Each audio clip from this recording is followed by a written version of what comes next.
have a guy with us tonight that, a person that I just have a tremendous respect for. He's the CEO of Electric Cities.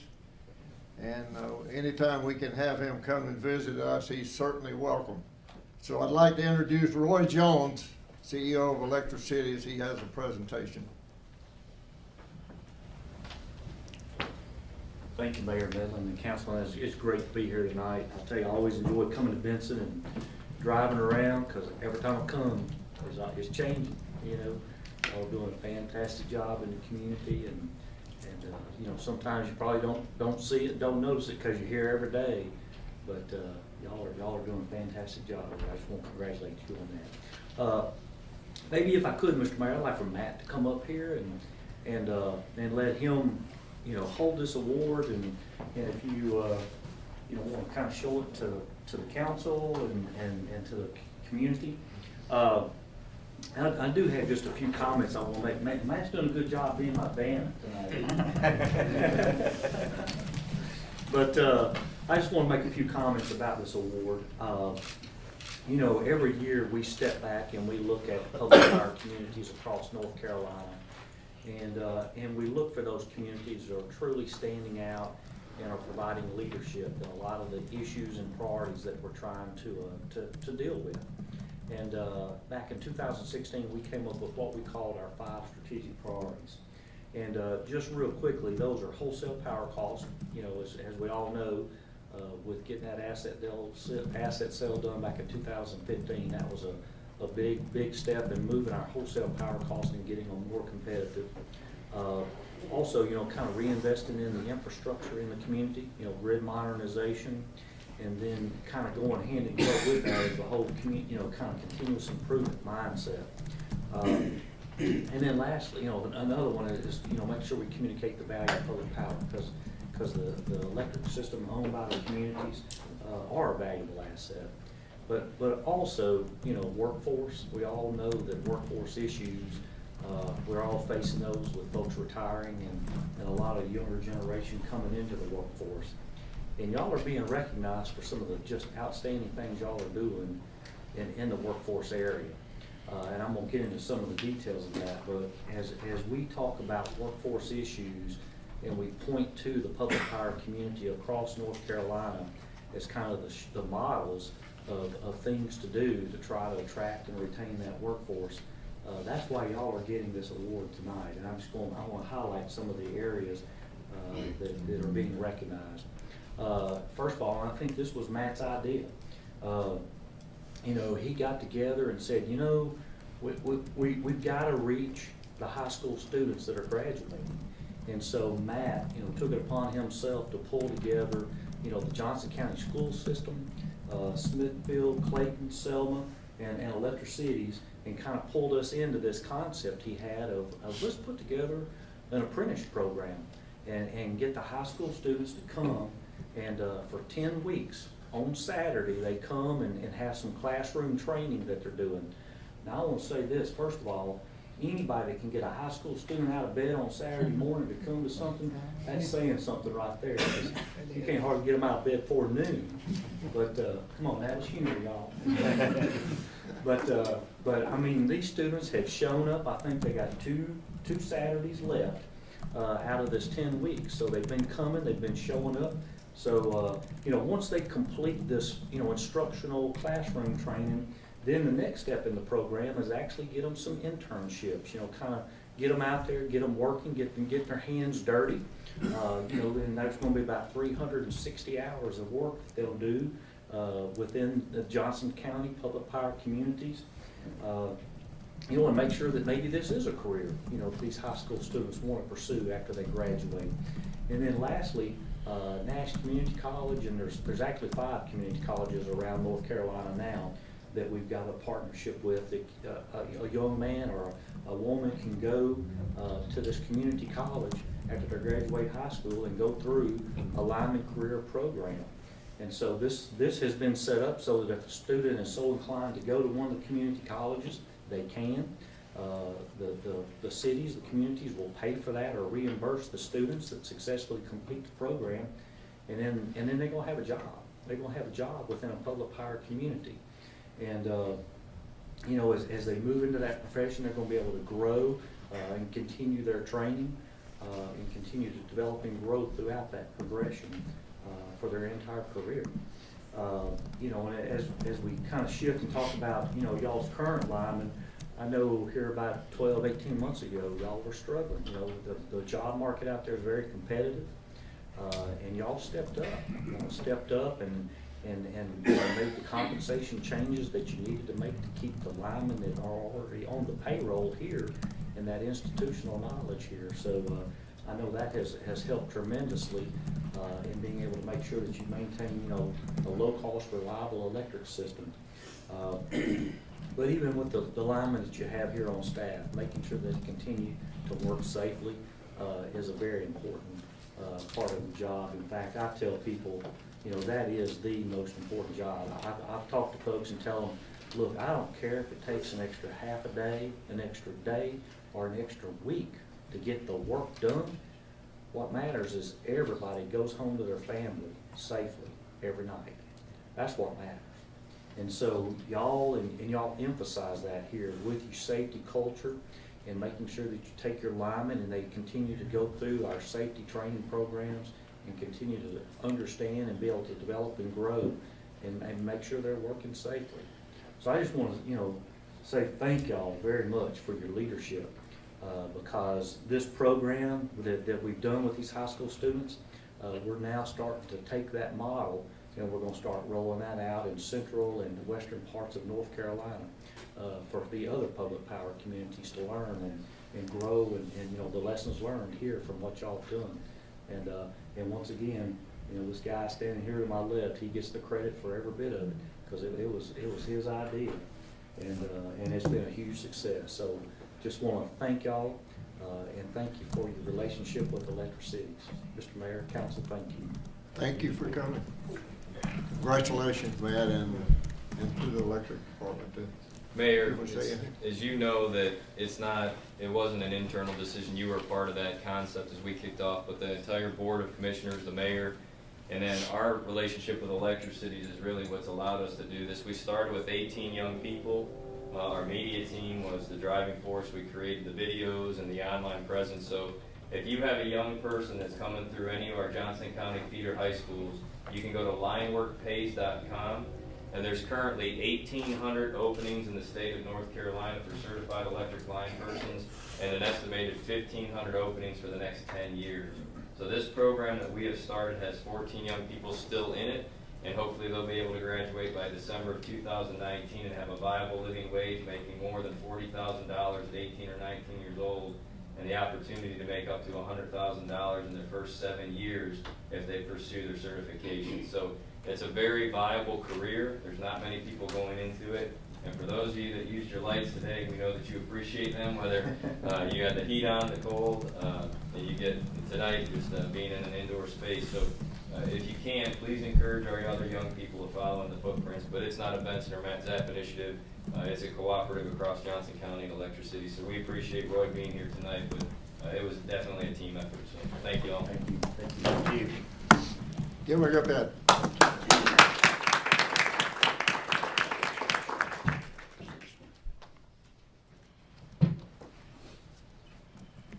Does anybody have a report they want to make from the staff?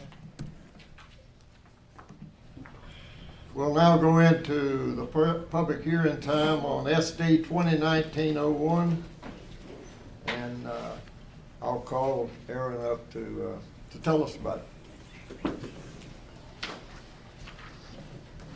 Good evening, Mayor and Commissioners.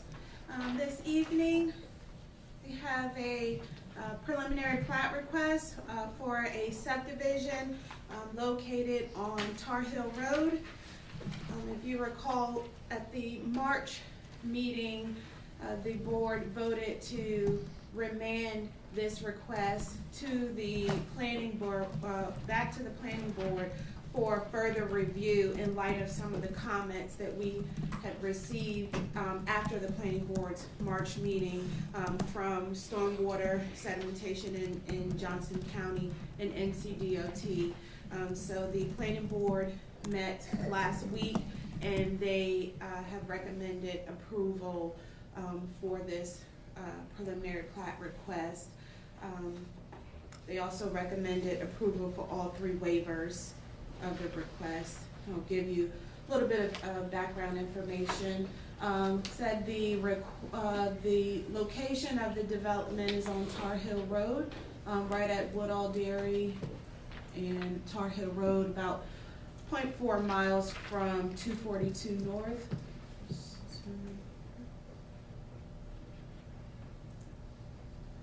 The site consists of 31.63 acres. The developer is proposing 44 single-family residential lots. See if I can find it on the screen here.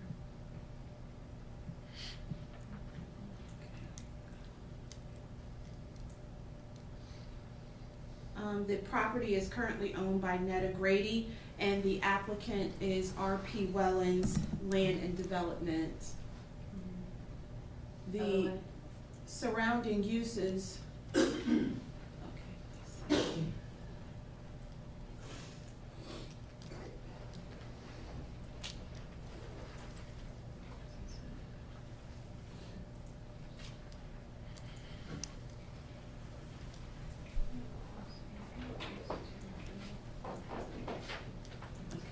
Sorry, this is the property here. So the uses of this property is agriculture. The surrounding uses in the area are single-family residential.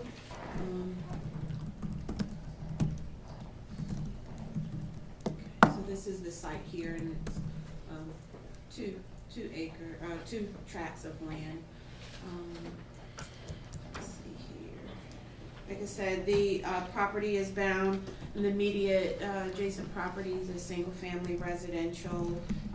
Utilities would be provided by Johnston County, water, and there would be on-site septic, and Duke Energy would provide the electricity. It is in our extraterritorial jurisdiction.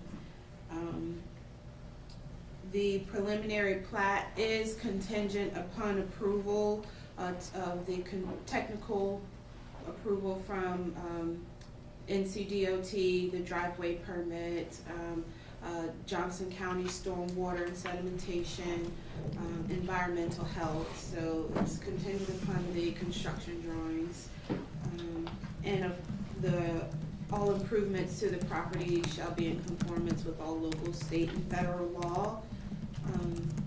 Just a couple of comments. Open space is required. This is a conventional subdivision, but per our UDO, open 1,245 square feet of open space is required for a conventional subdivision. And at least 25% of that open space or recreation area must be improved. We are recommending that there's no direct access from any of the lots from Tar Hill Road, just as a safety concern there. And the developer is requesting a waiver for 3 waivers, actually. The first waiver, they are requesting to allow Grady Way to be extended by 500 feet. So this is Grady Way here.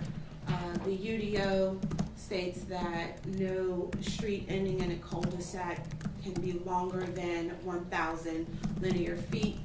This subdivision, this Grady Way proposes 1,500 linear feet, and it's because of the unique situation of the development and the topography that they really cannot extend out to these adjacent property owners. There's a blue line stream here. So that's one of the waivers. They are also asking for a waiver to omit the second access point. The UDO requires 2 entrances with a subdivision of 30 lots or greater. However, the second access point can be a stub street, and so they are asking to omit that second access point. And also, they are requesting to omit the requirement of sidewalks. The development is not required to connect to our sewer and water system, so they will not have curb and gutter, and they will have an open ditch drainage system. Staff recommends approval in light of the changes that the developer has made to the preliminary plat, and the actions that the developer has taken to address the stormwater drainage concerns of the adjacent property owners. They are not required to hold a neighborhood meeting. However, after the last Board of Commissioners meeting, the developer scheduled a neighborhood meeting with the adjacent property owners to address in detail the stormwater concerns. So they have done that, and we believe staff, they have addressed those issues sufficiently, and I'll let them speak to that. We also recommend approval of the 3 waivers, and I can read for you what the UDO states when you are considering a waiver. There are 3 criteria that the board must consider when an applicant has submitted a waiver request. One, that the granting of the waiver will not be detrimental to the public safety, health, or welfare, or injurious to other property or improvements in the neighborhood in which the property is located. The conditions upon which the request for a waiver are based are unique to the property for which the waiver is sought, and are not generally applicable to other property. And third, because of the particular physical surroundings, shape, or topographical conditions of the specific property involved, a particular hardship to the owner would result, as distinguished from a mere inconvenience, if the strict letter of this chapter are enforced. And on final, the purpose of the waiver is not based primarily upon financial consideration. So I believe that the developer does meet that criteria to be sufficiently considered for a waiver, but I will let them speak to that when they give their testimony as to why they're requesting those. This is a quasi-judicial proceeding, so anyone that would like to address the board must be sworn in and give their name and address for the record.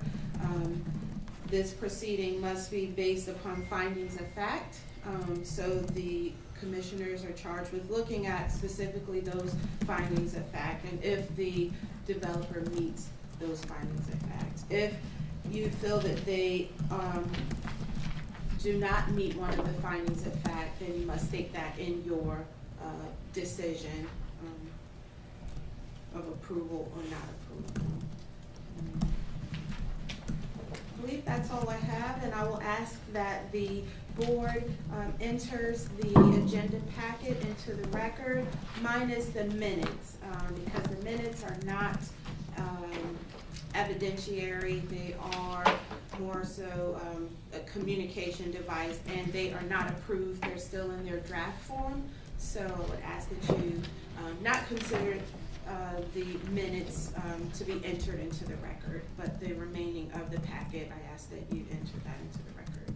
I'll entertain a motion to take the packet in that you received minus the minutes. I made a motion. Any discussion? All in favor say aye. Aye. Opposed, no.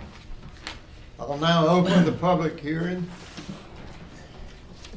Anyone that comes forward, either for or against, give your name, your address, and you're sworn by Aaron.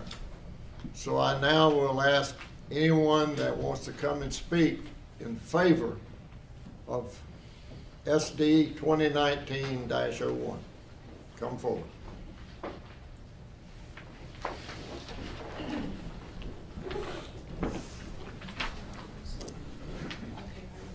So I'll state, this is the Mr. Teigman Pope.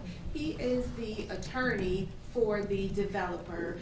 Typically, attorneys are not sworn in as they are representing their clients, and they are not giving sworn testimony, but assisting their client in providing the testimony. And so, if you Sure. Thank you, Mayor Medlin, Town Council, good evening, City Manager, Town Manager. Nice to be with you this evening. My name is Tillman Pope. I'm an attorney in Dunn. I know some of you, some others of you have not had the opportunity to meet. I represent RP Wellens Land and Development, who's the applicant before you this evening. I have a number of folks here with my client, Robert Wellens, also known as Bobby Wellens, and his son-in-law Seth Thompson, who's also involved in the business. Fleet Temple with Enoch Engineer will be providing testimony shortly after I conclude. And Mr. Robert Grady, who is a husband of the landowner, is also present. All of them will be available for any questions that any of you might have at the conclusion of our testimony.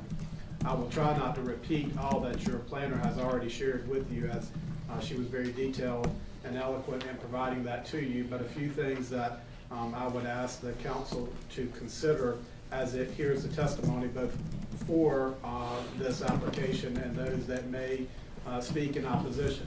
The first is, we are only here tonight to ask for preliminary plat approval. There are a lot of other regulations and law that relate to the development of land that are handled by other agencies, some of which Aaron mentioned, the Department of Transportation in Johnston County, stormwater permits and things of that nature. Those agencies are responsible for making sure that there is compliance or even eligibility for permits. So all we're here tonight is to ask that our plat meets what your UDO requires, which we believe it does, and your planning board unanimously recommended approval, as does your staff. Secondly, I would like just to reiterate, following the initial planning board meeting, even though not required by my client, we held a neighborhood meeting, invited every adjoining property owner to attend. Many of them did attend. Many of them are here this evening to answer their questions, hear any concerns that they might have, and ways that we might be able to address those concerns. In addition to the neighborhood meeting, we have met with individual property owners, in particular those that would be the most potentially impacted by the development of the property, and I've taken their requests into consideration. And you will hear as Fleet gives his testimony, we have even committed to doing things that your UDO does not require. We have committed to adjoining property owners to make improvements on their property. That is not even a part of this subdivision, because we want to be a good neighbor, and we want those property owners to be better off when we're done with this subdivision if you approve it than they are currently, in particular as it relates to stormwater runoff. On the waivers, I will not address that a whole lot at this point in time, but I will come back to it later. But they are practical considerations. Your fire chief has looked at the request for having a longer road than what your UDO requires for, has expressed no concerns. If we put a stub out street in, it's a road to nowhere. None of the adjacent properties are proper for development as an extension of this subdivision, so it makes no sense to have a second entrance to nowhere just because the UDO says that you should have a second entrance. The sidewalk requirements you'll see when Fleet gets up here, because there is no curb and gutter, because we're not attached to Benson's water and sewer, if we were to install sidewalks, they would be 6 feet off the front porch of each house. So it doesn't make a bit of sense. It's not going to make for a nice development, which is not what you want as a community. So these waiver requests are merely practical considerations and are in compliance with why you have a waiver provision in your UDO. And so I would ask you to consider those things as you hear the testimony. And at this time, I'll call Fleet Temple from Enoch Engineers. We have a PowerPoint presentation, and he's going to kind of go through that and hit on some of the key issues that came before the planning board, and then I may ask him a few follow-up questions on that.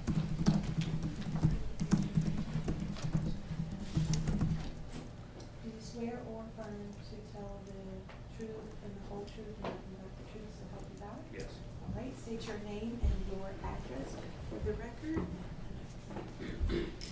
Fleet Temple, I'm with Enoch Engineers, 1403 NC 50 South Benson. Thanks, Tim. Okay, we've got a little slideshow set up here. I think you've already So seen we it. make that full screen for you. Say again? Wait a minute, make that full screen for you. In Fleet, if you have any trouble advancing, point that direction. Okay, here's the existing property out there, and you can see, as you'll hear from the adjoining landowners, they've got major drainage issues at the farm, current farm. There's two areas in particular that we're gonna talk about in a little bit. This picture is just sort of showing what we're looking at now on the left, runoff, sedimentation spilling off the site. And then, that's just sort of the standard picture there, but that's basically what our site will look like once it's seeded, grassed, and help control runoff off the property, as well as sediment leaving the site. Okay, the first, Mr. Allen's property is to the south. In the red box there, you can see 3 areas. This is what's called pre-development runoff, which is before construction. He's got 12.1 acres going to his site.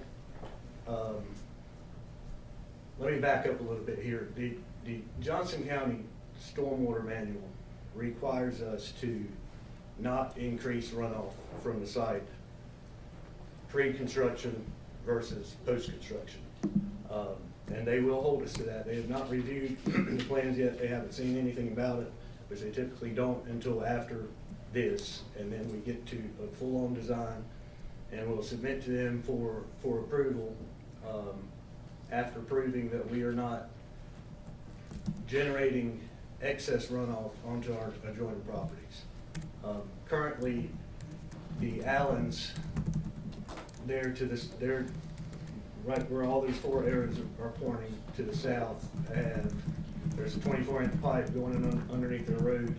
They've got a little dirt drive and an access easement going down with V ditches on both sides.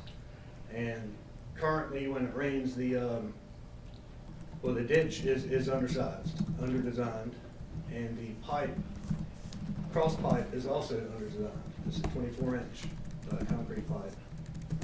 It has no riprap, which is an energy dissipator on the low end of the pipe to slow down the water from the what's called point discharge, slow it down so it won't erode on the low side. But Mr. Pope here mentioned in our neighborhood meetings that the Wellenses had gotten together with Mr. Allen, and they have made an agreement to, we're going to regrade the ditch on the north side, make it a wide swell with most likely a berm at the request of the owners on the Mr. Allen side of the swell. Upgrade the pipe to a 36-inch pipe. Add a riprap dissipator at the low end of the pipe to try to help his situation with the runoff he's getting. Evidently, every big storm, he gets washed out of his drive. They've got to get out there, regrade the road, and then after every heavy storm. I imagine he's probably out there today after last night's storm that came through. So that's our first major problem. Here's some aerial photos we took. That's looking from the south to the north. The sort of delta-looking sandy, erosive area in the red is the low end of the pipe where all this sedimentation is coming down from the field. is sort of like a big bowl. And it's all going right to him. That's what will upgrade his pipe. You can see sort of on his ditch on the opposite side of his drive where these cracks are coming down, where it's just washing out. It's not stabilized with any grass, it's just a farm field. The design that we will do will remedy this problem. Here's just a couple more aerial photos. Now this is our post-development. We're actually decreasing the drainage area going to his property by an acre. There's a little bit, that acre is gonna be going to the east now. If you see the arrows, how they'll go on the road, just due to the topography of the land.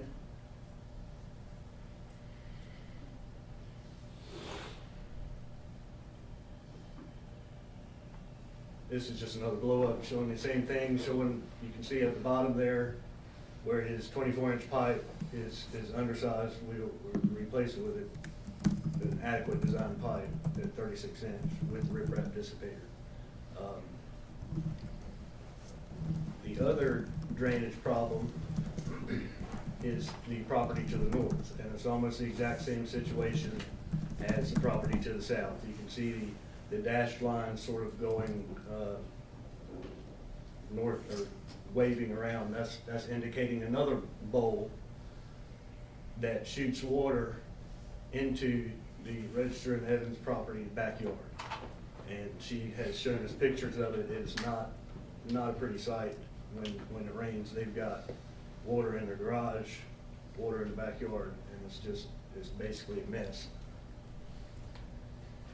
Here's some aerial photos showing that.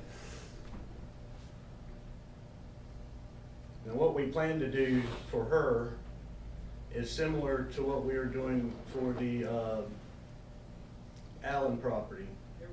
We will, if you look at the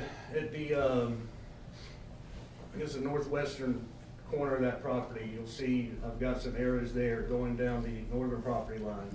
We're going to put a swell along that northern property line that's going to catch the water that's currently going to her backyard and take it out to Woodall Dairy Road, regrade the ditch along the DOT right of way and in front of her house. In doing so, upgrade her driveway pipe to a 24-inch pipe, because her pipe is, I think it's 15-inch pipe. It's also. Go back to the pictures of her pipes in front of her house. Sure.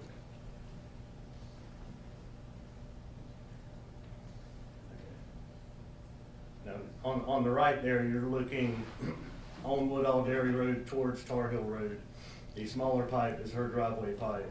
The larger pipe is a 30-inch pipe, is the DOT pipe going underneath Woodall Dairy Road into the low area back there behind the property across the street. Before you go back to the pre-construction acreage that's currently going on with her property. Right, correct.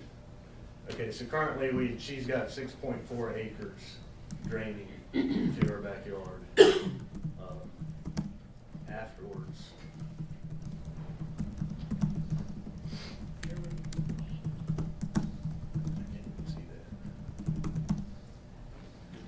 afterwards, if you see the small triangle, 0.6, I think it's 0.6 acres post-development is going to be going to her property. That's sort of that little pie sheet shaped piece to the north of that cul-de-sac in the middle.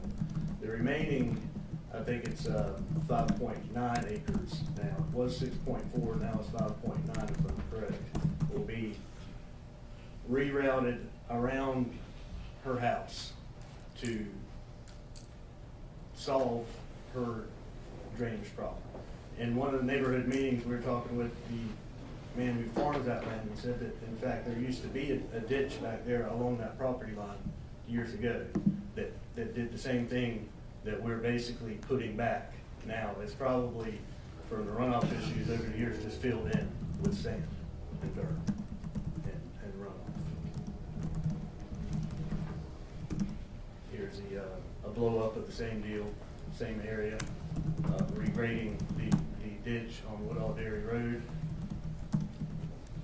installing a new swale from our cul-de-sac down that property line. We've actually, since this slideshow was made, we've extended that swale up to the east along the back of lot 33, which basically takes it all the way there's a ridge line there where the water breaks northeast and northwest.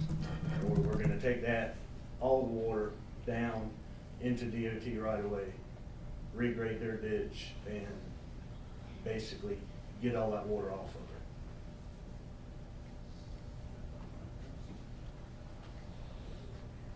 Okay, there was some mention of the septic. There's a couple of wells along the property lines.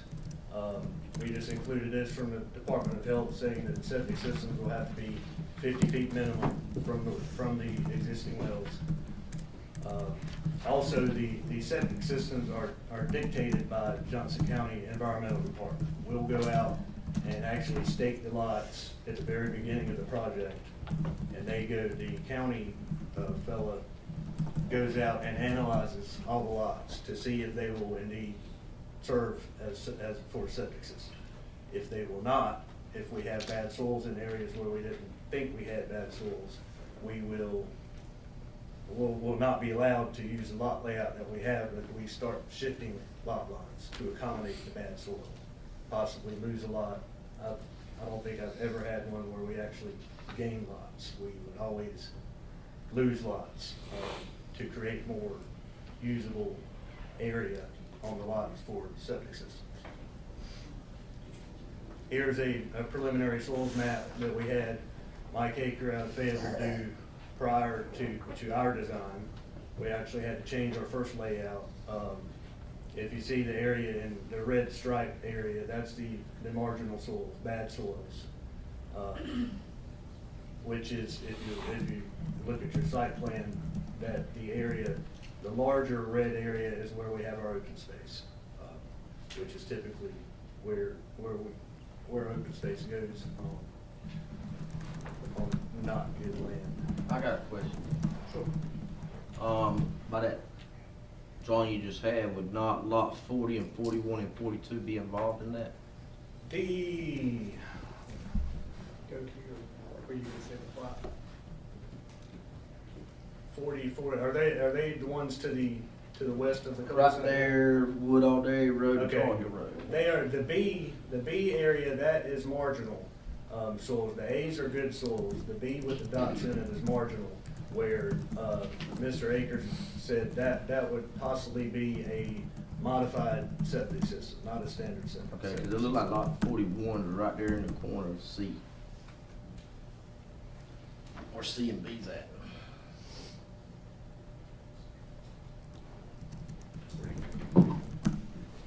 It is 41, the majority of it is in the B soils. You see how it's, you see how those lots along the Tar Heel Road and in between that cul-de-sac are deeper and wider than, say, the lots to the south of Grady Way. And that's why, to try to generate more. So the septic's gonna come off the front of the house. That's correct. Then that could be a pump system if it needed to be. That's right. And that, again, that's dictated by the environmental department when they go out and take a look at it. As Tillman here said, the DOT, I know there's been talk of possible lane widening out there, and it's a rough intersection. It's a bad road for speeders. There's a lot of opposition to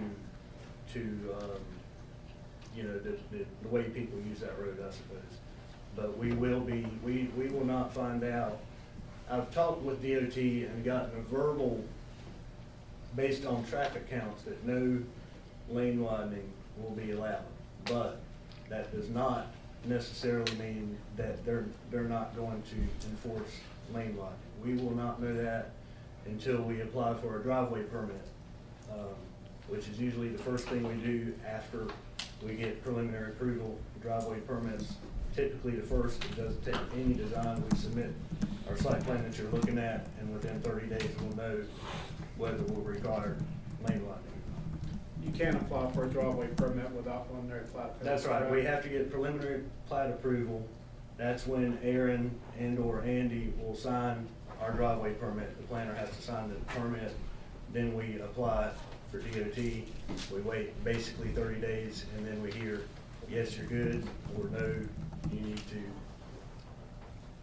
do some lane widening, which would typically be a left turn lane in the center. And once you apply for the permit, you would have to comply with any conditions that the DOT imposed in order to get that permit. That's right, they base their review on traffic counts and on site distances. And I don't know the regulations, I can never get an answer of them out of them on what the distance is that they want. But they analyze each site independently based on the number of lots and the traffic counts on the road, and they decide from that whether we are required to have lane widening or not. Okay, now getting to the waivers, and Tillman here basically said, I don't even know if I need to repeat what you said, but I will. Well, go to the sidewalk cross-section so they can see. Okay, that is, let me just say first, the multiple entrances in the UDO, I think the first sentence below multiple entrances and regarding waiver, it says existing surrounding development, we can apply for a waiver if existing surrounding development prevents extending a street to any adjoining developments to meet this regulation. We don't have any streets along the three sides to tie to. So that is why we're requesting that waiver. The cul-de-sac length sort of stems from that, since we can't go out the back and possibly tie back in, cross over a blue line stream, tie back into Woodall Dairy Road.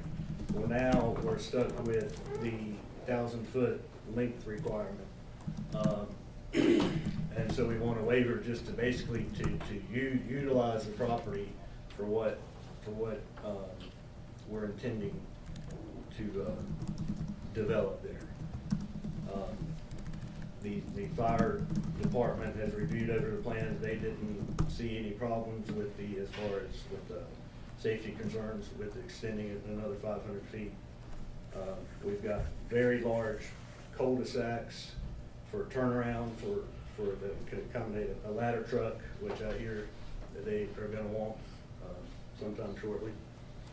The third waiver of the sidewalks, I've drawn a little sketch here. The right-of-way width is 50 feet. The DOT cross section there, the edge of pavement to edge of pavement is 20 feet wide. Then we've got a 6-foot shoulder required by DOT, and then an additional 6 foot to the flow line of the ditch where the water's gonna go. So that gives us 10 feet, for half of the right of way, that gives us 10 feet of asphalt and 12 feet to the center line of the ditch, which is 22 feet. That leaves us 3 feet to the edge of the right of way. Then we will have a 10-foot utility easement, which is required by Johnson County because the DOT street section will not necessarily fit in the 50-foot right-of-way to where the back slope of the ditch is actually going up into people's front yards. That's why the utility easement is required, because that's where the county, they don't want their water meters and fire hydrants in the ditch or on the back slope. They want them back where it's flat. So we give them a 10-foot easement to put fire hydrants and the water meters. So now if we back up a 5-foot sidewalk, which is the striped crosshatch area, we're left with 6 feet of lawn in between the sidewalk and the front setback. which the front setback will be the front wall of the house. And obviously 6 feet front yard is not a lot of front yard to deal with. If we get rid of the sidewalk, then it basically makes the front yard the 21-foot setback. And the waiver requests, are they consistent with prior waiver requests that Benson's approved for similarly sized developments? They, BTJ? we've had two here within the last year, Denning Farms and Copper Creek, which Copper Creek is actually catty corner across the street from this job, southwest. We did not have to apply for waivers on those. We were just told that the sidewalks are not required, so we never had to apply, come talk about removing the sidewalk requirement on those two subdivisions. Thank you, Lee. Do y'all have any questions? Any questions for any of the other representatives of Dwellings that are here, the mayor of the council? Is there anybody else that wants to come and speak for? Mr. Mayor, just very briefly, at the conclusion of evidence, I would like to briefly address the council on your criteria, if I could, please. Thank you, sir. Is there anybody else who wants to come and speak for the project?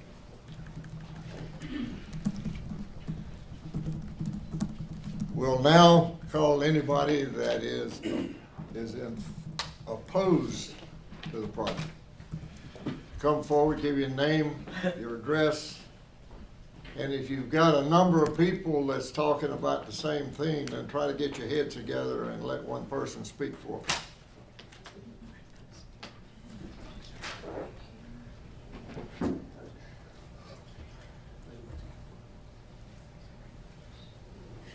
Swear or affirm to tell the truth, the whole truth, and nothing but the truth, so help you God? I do. All right, thank you. State your name and address for the record, please. Your name was Name was Kelly Allen, Kelly Allen. 2180 Tar Heel Road.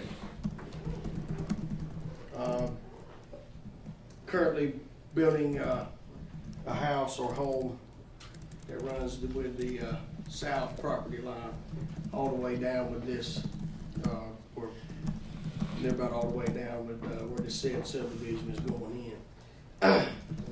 First, I would like to start out by recapping about the concerns that I have expressed about the new Brickstone subdivision in previous meetings held here at the town of Benson, and would like to be on record in doing so.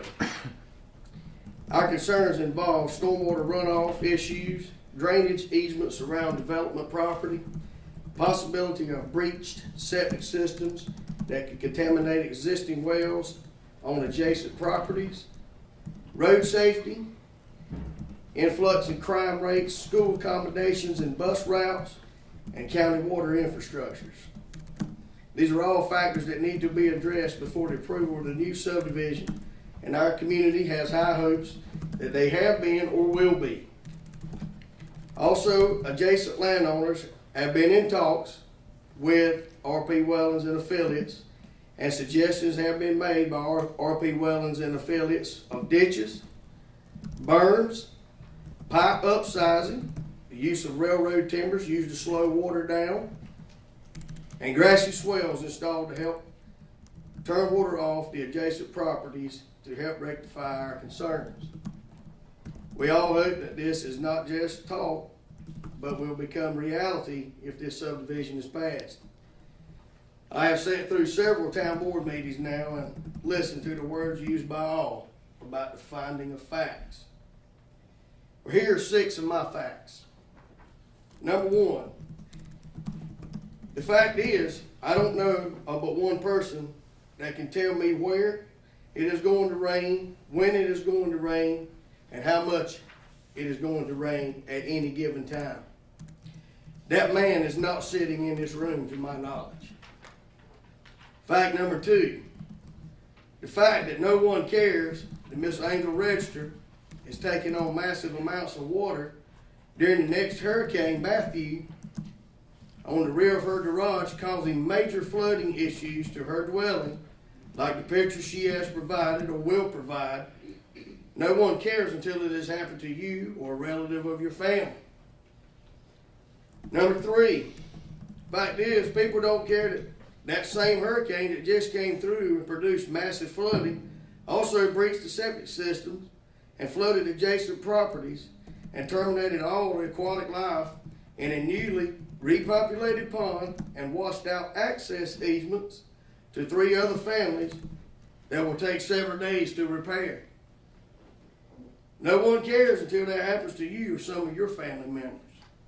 Number 4, the fact is, people don't care that at 3 o'clock a.m., straight line winds that just came through and uprooted a detached garage to completely block the one and only entrance to the Brickstone subdivision, causing the Elevation Fire Department not to be able to rescue that 8-month-old infant from her residence because it has been engulfed in flames.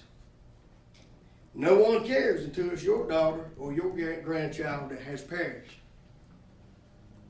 And last but not least, the true story happened in front of the driveway where I'm building this house. Fact is, no one cares about the 7th grade little boy that was ejected from an overturned vehicle and is now trapped under the trunk of the car as my father-in-law rushes to try and desperately and unsuccessfully save his life. No one cares until it is your son or your grandson, when it could have been avoided by the widening of a road and some turn lanes installed into the new Brickstone subdivision or any other nearby subdivisions. So I'm encouraging all parties involved and all stakeholders to work together in making the growth of Benson safe and effective for all. Let's not focus on the minimal efforts just to get by, but put our focus towards maximum levels. The existing residences and the newcomers all deserve the best that our town and community have to offer. At this time, I suppose I could do it now, but I'd like to submit my pictures, comments, and reports to go in the meeting minutes and on record. I also have obtained a report from the North Carolina Department of Agriculture, from the stormwater runoff, from the end of my pipe, that this said property is draining onto my land going into the pond that I was hoping to repopulate, and from the middle of the pond, as well as information from Kerry Taylor from the Johnson County Soil and Water Conservation Office about the watershed and the size of pipe that will need to be upsized. I would like to thank all the people from our community that have diligently showed their opposition and concern and have followed these meetings closely for their support. If all the people in opposition would please stand at this time.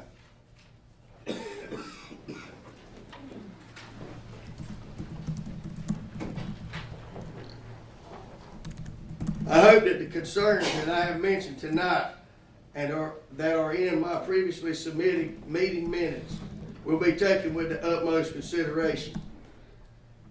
I do want to leave you all with this.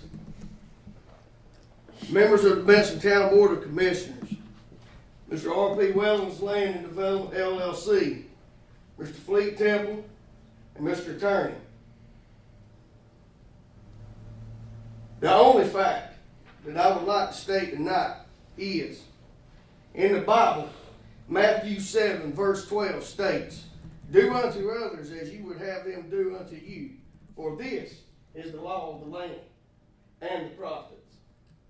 You may not answer now for any knowing the wrongdoing, but one day you will have to answer. And that, my friends, is a fact. Thank you and have a blessed evening.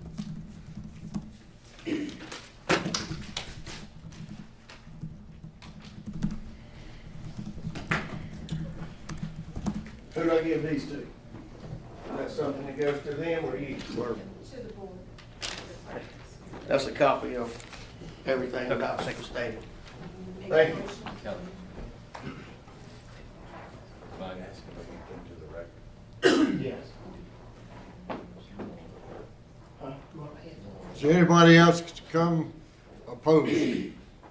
Mayor, I believe Mr. Allen's asking that those be put into the record, and the opposing side has an opportunity to review them if they'd like.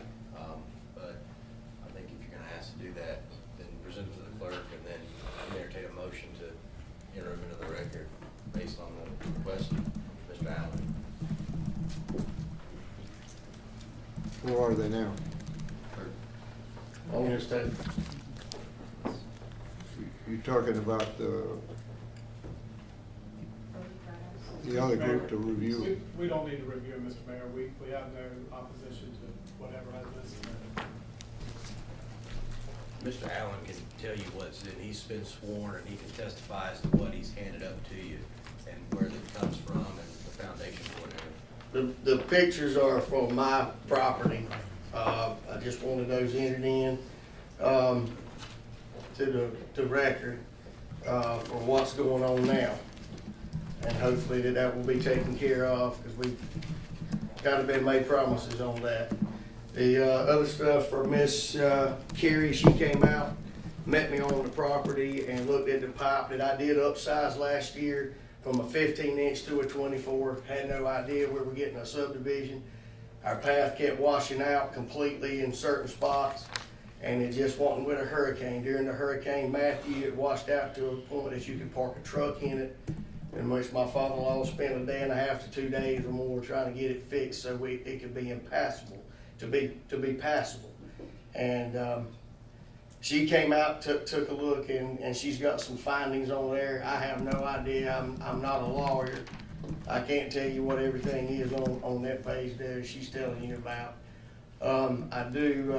The other thing is I did stop by the State Agriculture Department and talk to a lady, Kristen something or other there, Dr. Kristen Keel or something. And I give her some samples from the pipe water coming out of the pipe off the said adjacent property there that's dumping all of their water onto my property into the pond. And I also got a sample from inside the pond and took them. I have no idea what all those findings are. I just wanted to submit them so that they will be on record, in which she was in a meeting at the time. And as I was showing some lady there, she came out and said that Dr. Carey needs to see your pictures and everything you have. And she has now redirected me to a PACE analytical to get a before, during, and after study of what kind of water is coming out of the pipe onto the land, to make sure that if the septic tanks do come out of the ground, all of that water, the 12 acres or whatever they've got laid out, it comes to my property. Is that an environmental issue? Is that going to affect my children? Is that going to affect my family? I don't know. But if we have fecal matter on our land or in our pond, how can I grow fish or any aquatic life or have any kind of animal that drinks water out of this pond? So I just want to make sure whatever's done is done right. There's been a lot of promises made, and I hope that we can keep these promises, because the water needs to be turned and redirected away from the pond. And Seth and I have talked about it. We were supposed to meet yesterday, I think, or sometime in the future here, and see what can be done about maybe getting the water redirected around, so I can bring my pond back to service, because the past farming practices have they killed all my fish. They're belly up.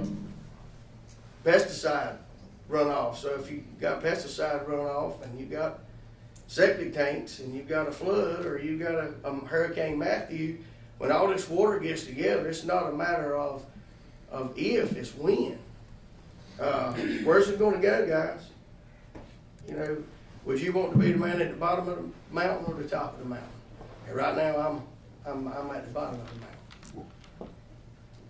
Go ahead, Mr. Mayor, you got a question? I've got a question, but you go ahead.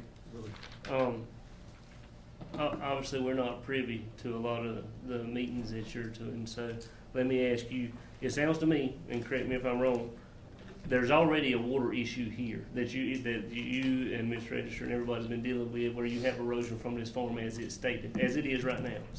And I've just said, so there is currently a problem here. From the comments that were made by Mr. Post, the attorney, I do believe that, if I understand correctly, they have offered to, at their expense, to correct those problems at their expense, to improve your property at their expense during the development. Is that correct? Is that the way you understand it? Is that the way I understand it? Is that the way you understand it? Yes.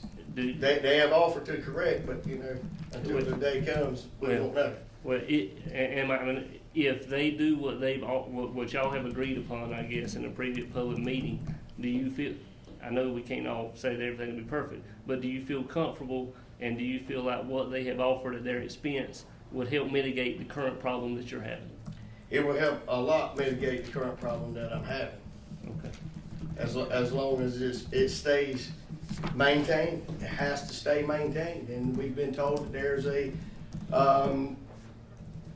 outside third-party homeowners association that will be managing this property. This looks like this is minutes from the meetings from. Well, it's my speeches. It's exactly what pretty much I read on. Okay. On there, and then the stuff that I have had emailed from the State Agriculture Department and the Johnson County Soil and Water Conservation so far. I'm in process with the PACE analytical team to get the before, during, and after water samples taken to see where we are with any kind of turbidity test. There's another test that they do dealing with septic waste. Give that to the clerk, and when we get finished with a public hearing, we'll let the board decide what to do with this as far as making this part of the record. Just a question for you, just to make sure I'm on the right page. We have to make our decision based on the finding of fact that we've all been told and been heard multiple times tonight. Any private agreements between adjoining landowners and stuff, that is between them. That is nothing that we can submit to record or anything like that at this point in time and base our decisions on. Is that correct? What sort of private agreement are you? Well, I mean, if they promised them that they're gonna do a bunch of things to mitigate this problem from continuing to happen on their property, that's not part of our decision, is it? Is that a private agreement between the two parties, and how does that get entered in the record per se?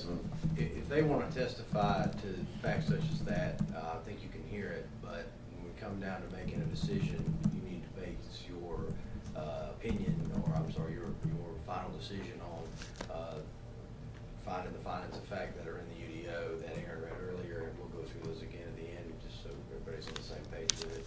And it needs to be based on competent evidence presented here tonight. I don't know.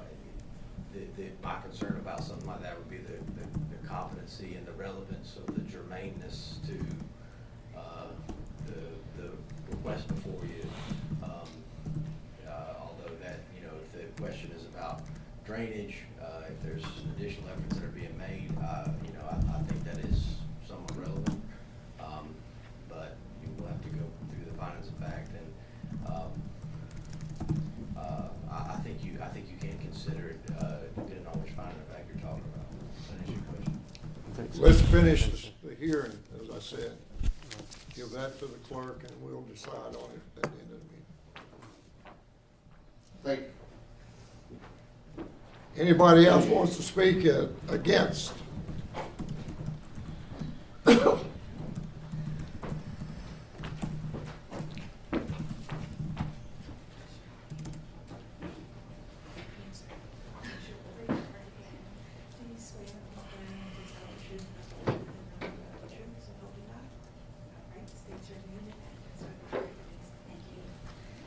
Good evening, Angel Register, 2355 Woodall Dairy Road. What was your first name? Angel, Angel. can we go back to the picture, like the diagram, so I can show you where I reside, or is that here with me?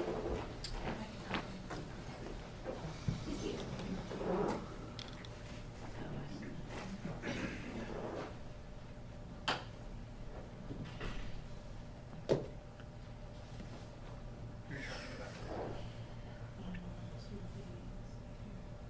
That's, no, we can do that that way.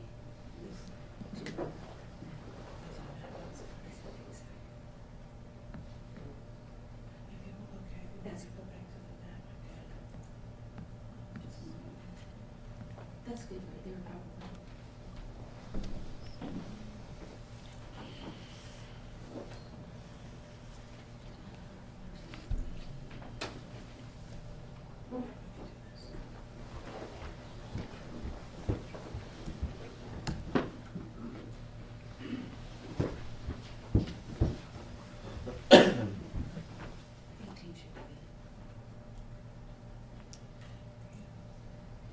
That's good. Well, yeah, that's that'll be good.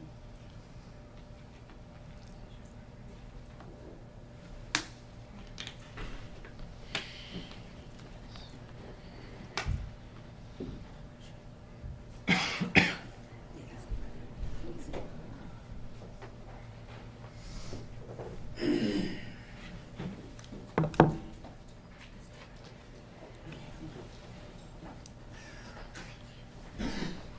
I was told I had to resubmit pictures because it was submitted to the other board, but these are pictures of my yard, my new garage.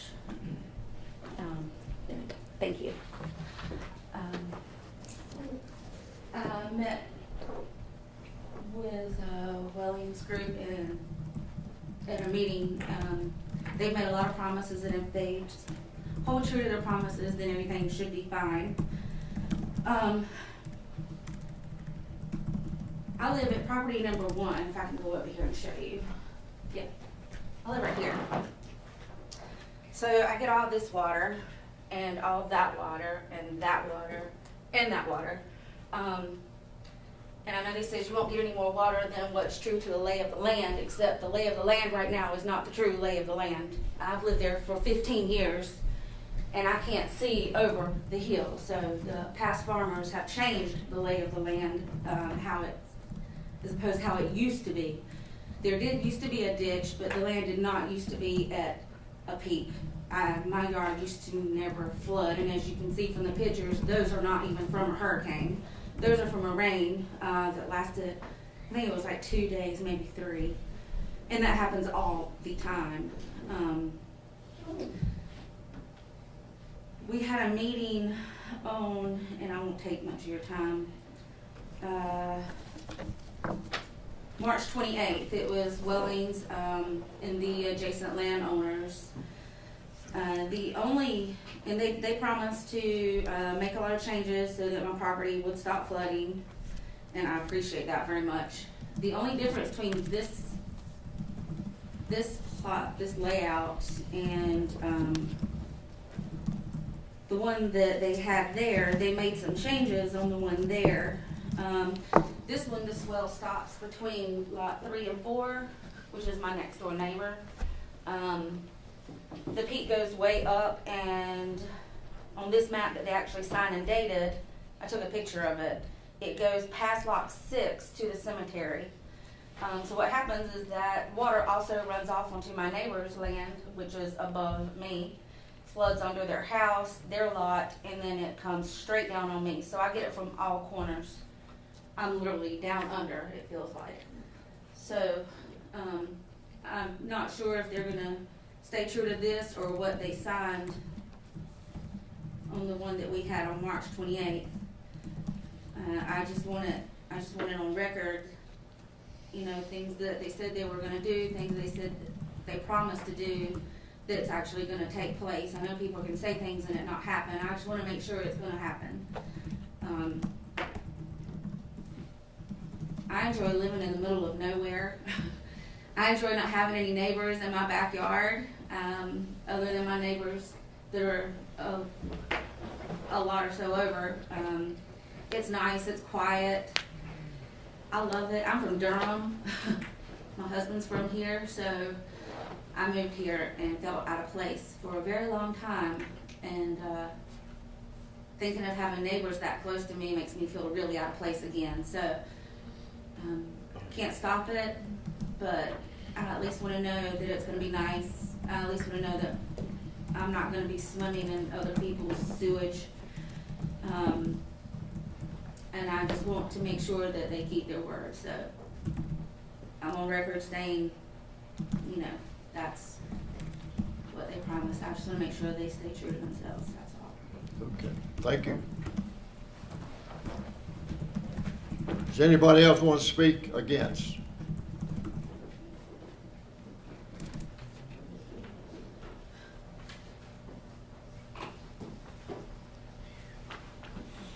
Do you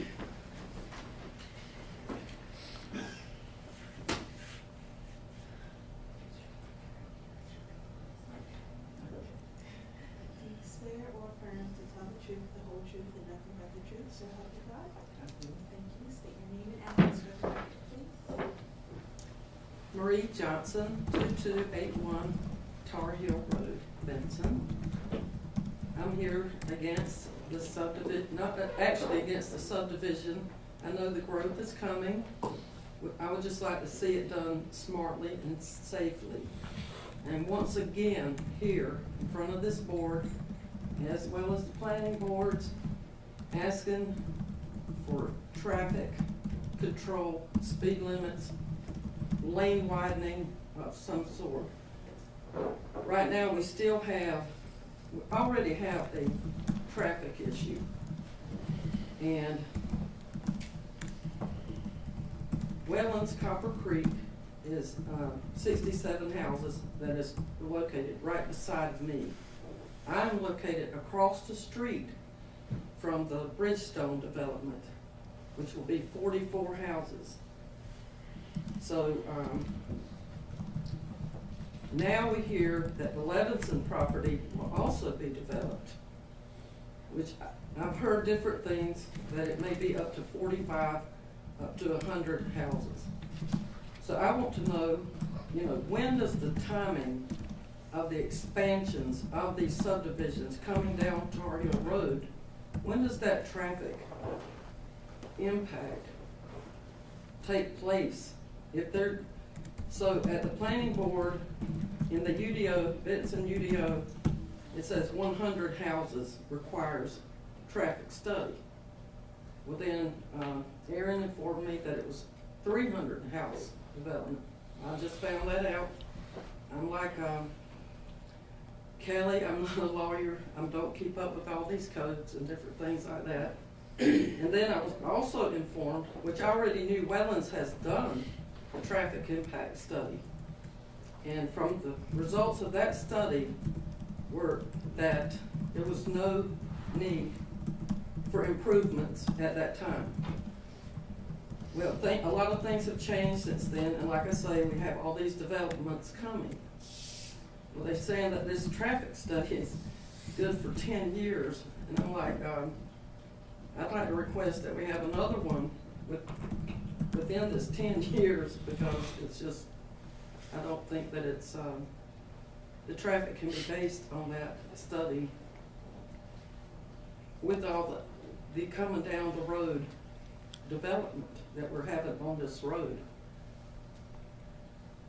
And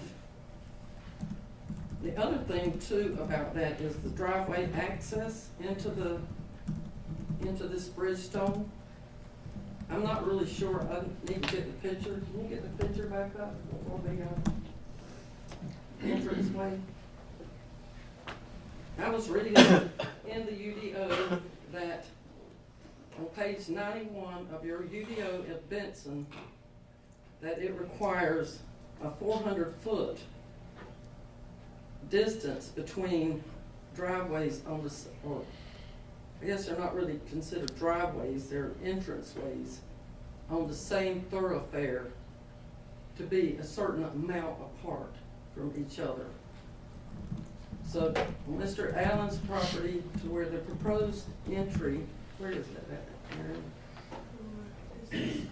Right So there. this is Tar Hill Road, Right. and this is the entrance into Brickstone, or And- to Grady. And at the bottom is Mr. Allen's, driveway. There's an access easement, a 30-foot access easement, it's not shown on this, preliminary plat, but you can see it on GIS here. Okay. So I have an entranceway to the Copper Creek subdivision that is like 50 feet from my driveway. Now I'm gonna have another entranceway This- probably right across the street from me. So I'm kind of concerned about these entranceways, all this traffic, and, who's gonna inform me of this? I understand that they say they have to give get the plat approved before they can submit the driveway. It seems a little backwards to me. They can't get the driveway permit until they get the preliminary plat approval. The town's in the process right now of doing a transportation plan and study. Okay, And, that probably before the end of the first half, we will have that done. okay. So we'll see what it says. And how can I get access to that information? Well, there'll be a public hearing Okay. at the end of it that will show what's Get been the done. results? That leads me to my next, kind of question to you, is that,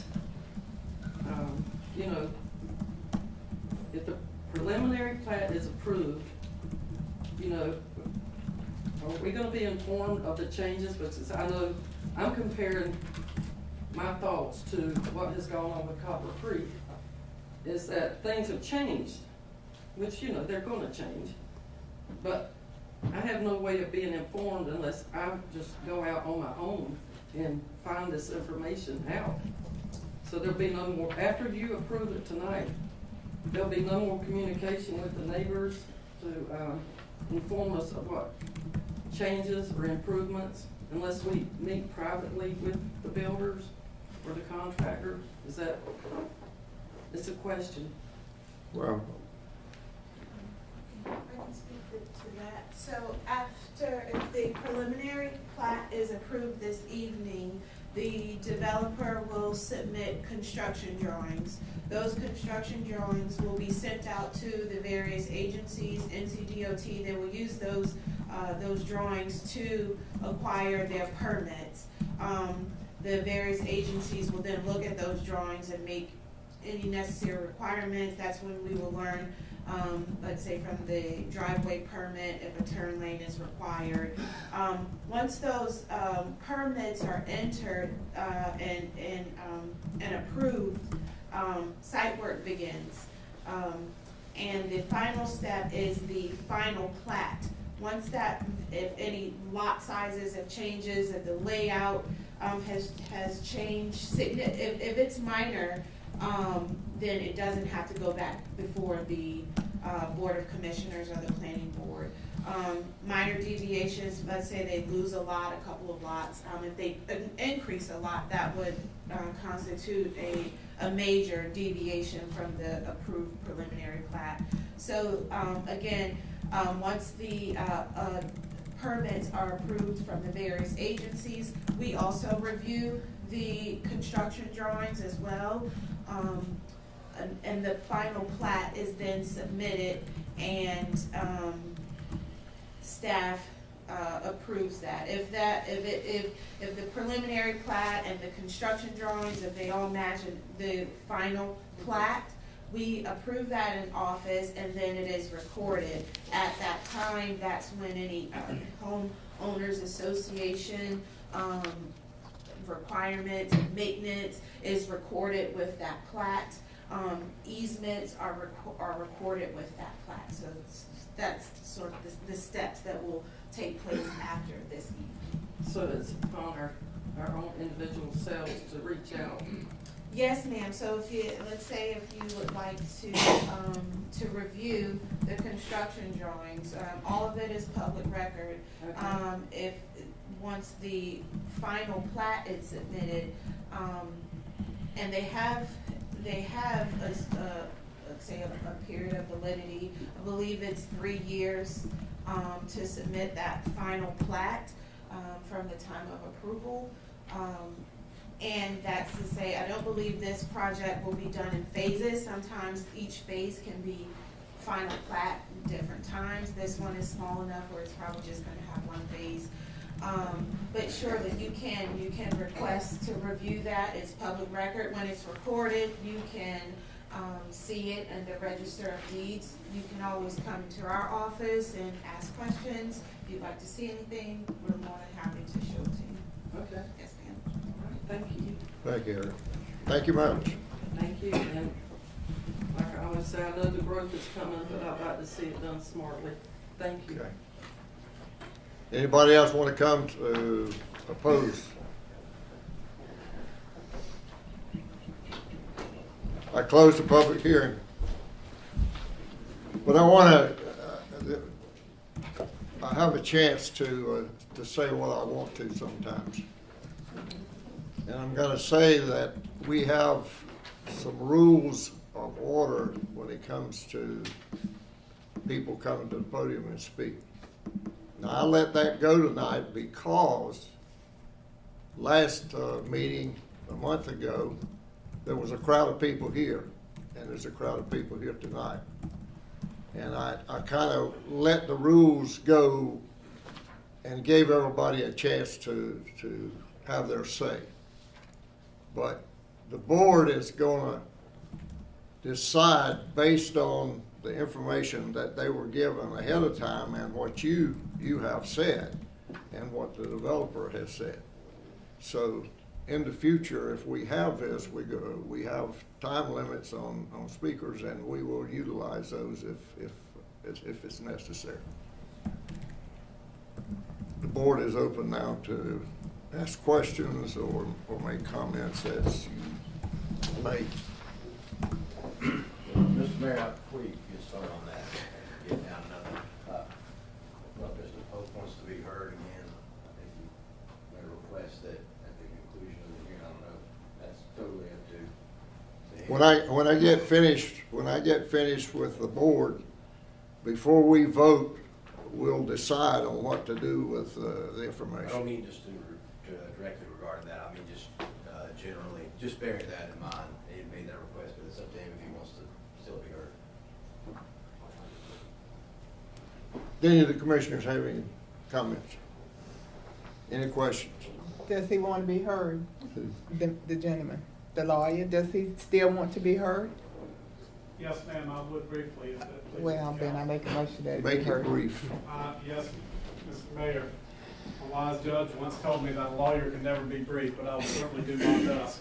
And I'm not going to repeat all that you've heard tonight. I would just simply like to reiterate that we are only here for preliminary plat approval.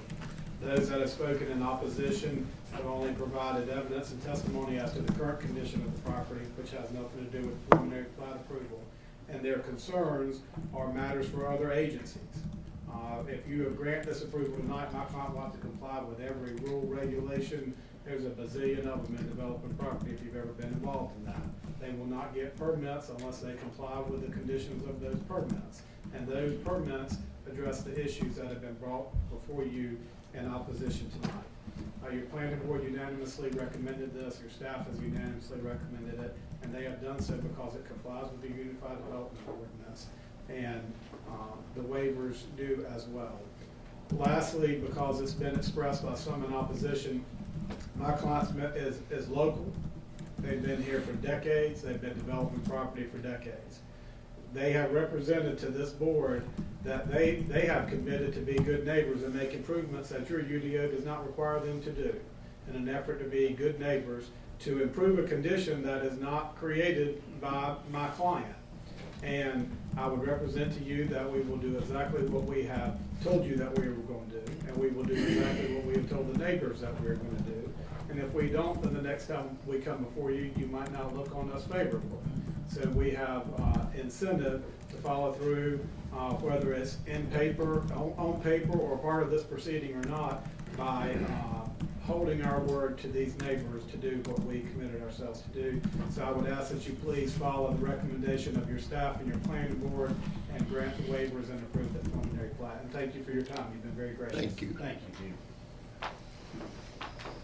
Any comments from the board?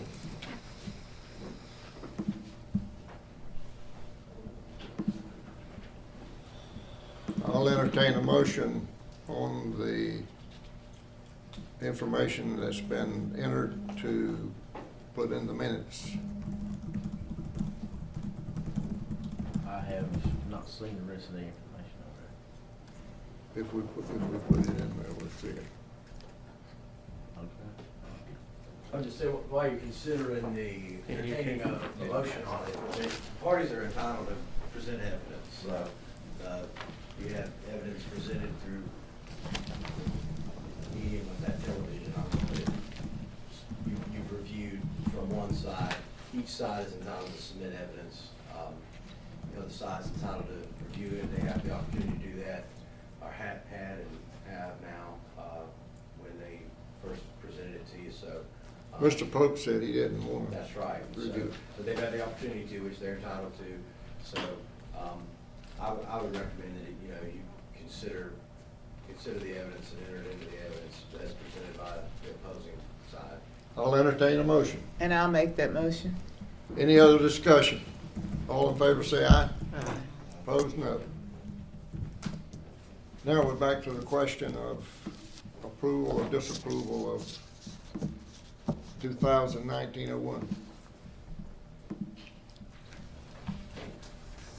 I'll make a motion that we approve what the planning board has approved. And as Mr. Polk said, I'm hopefully and surely that they will follow through on their word. And like he said also, I might not be sitting on this board, but some of these people might be sitting here if you come before us again and have not done what you said you were going to do. Certainly, I will not go along with that. So with that said, I make a motion that we approve what the planning board has decided. Any other discussion? One just point of order again, I'm sorry for popping up. When you're approving this, you need to make sure that you adopt the findings of fact as set forth in the EDO that Aaron read earlier. I don't know if it's your motion. I'll do that with the findings and the facts that was presented to us by the planning chairman, head, For the UDO. for the EDO. Okay? You got it? And the exception. You've got additional questions regarding the waivers. You can take those up independently if that's There's 3 questions on the waiver. To accept the waivers. Accept all of it. Accept all of it. Is that what you want to do? The planning board, what do you want to do? The planning board made 2 motions. Mhm. They made one motion to accept all 3 waivers. Right. And then they made a second motion based off of the findings of fact and staff's recommendation to approve the preliminary plat. So, if you would like, you could handle it in 2 separate motions, one for the waiver and one for the, preliminary, plat approval. Well, she's made the motion on the preliminary plat approval. Right? And you can include the other one, the And waiver, you'd like and to the waiver handle it as all in well. one All motion? in one, Okay, yes. so Can you do that?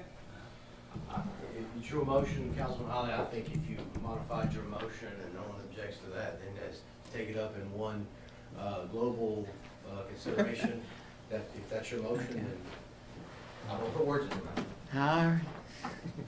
I'm gonna start this motion again.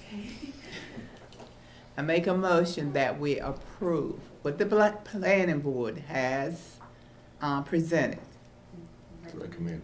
or recommended, but you also presented it, right? All right. Has recommended and presented. Also, I include all of the waivers.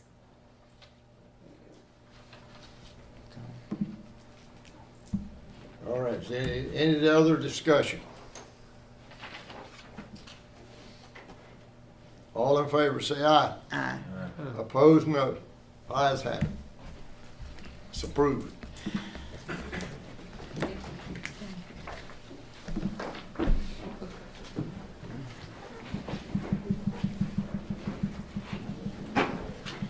The advisory board appointments. There was one that had to be voted on, and it was voted on by the committee, and William. Mr. Mayor, the committee met yesterday, I believe it was yesterday, and reviewed the applications, and it was voted on by the committee that we recommend we appoint Adisha McDougal to the Parks and Rec Advisory Board. I'll entertain a motion to approve that. Made a motion. Any other discussion? All in favor say aye. Aye. And then there's the Board of Adjustments alternate, Kelvin Barber.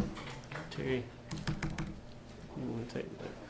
Basically, from what I understand, we've got more than one opening, so there was 2 openings on the Board of Adjustments, so we did not discuss this yesterday, but Okay. I would recommend, since there is a vacancy, I would make a motion, since there is a vacancy, that we appoint him to one of the vacant positions on the Board of Adjustments. Any other question? All in favor say aye. Opposed, no. We still have a lot of openings on museum, and I still would sure like to see the police District 1 and 3 to get representation. So continue to work, and let's try to fill all those out. We'll now consider the February 19th financials. Kim?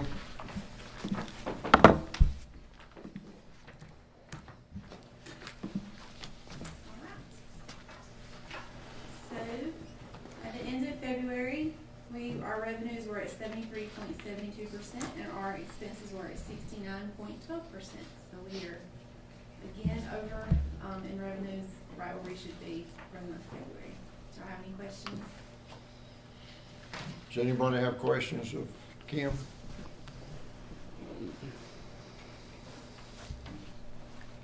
Entertain a motion to approve. I make that motion that we approve. Any other discussion? All in favor say aye. Opposed, no. Budget amendment. So I have 2 Kim. budget amendments before you tonight. Budget amendment 9 is to move the money from fund balance for the fire hydrant project previously approved at the March 12th Board of Commissioners meeting. Budget amendment number 10, we received some FEMA reimbursement, and so from Hurricane Matthew and from Hurricane Florence. So Hurricane Florence is now 100% complete with our refunds from FEMA. Matthew, we're still trucking right along with the wastewater treatment plant, but this budget amendment will bring those revenues up to where the money came in and raise those expense items as well. All right, let's vote on number 9. Entertain a motion on number 9. I made that motion to approve. Any other questions? Any other comments? All in favor say aye. Aye. Opposed, no. On budget amendment 10. I make a motion to approve budget amendment 10. Any other questions? All in favor say aye. Opposed, no. Project ordinance. The next thing I have is the library rehab project. At the last board meeting, I made you aware that we had gotten an email from the individuals that were gonna be doing the rehab. They're not actually gonna be able to come until after the new year starts, the new fiscal year.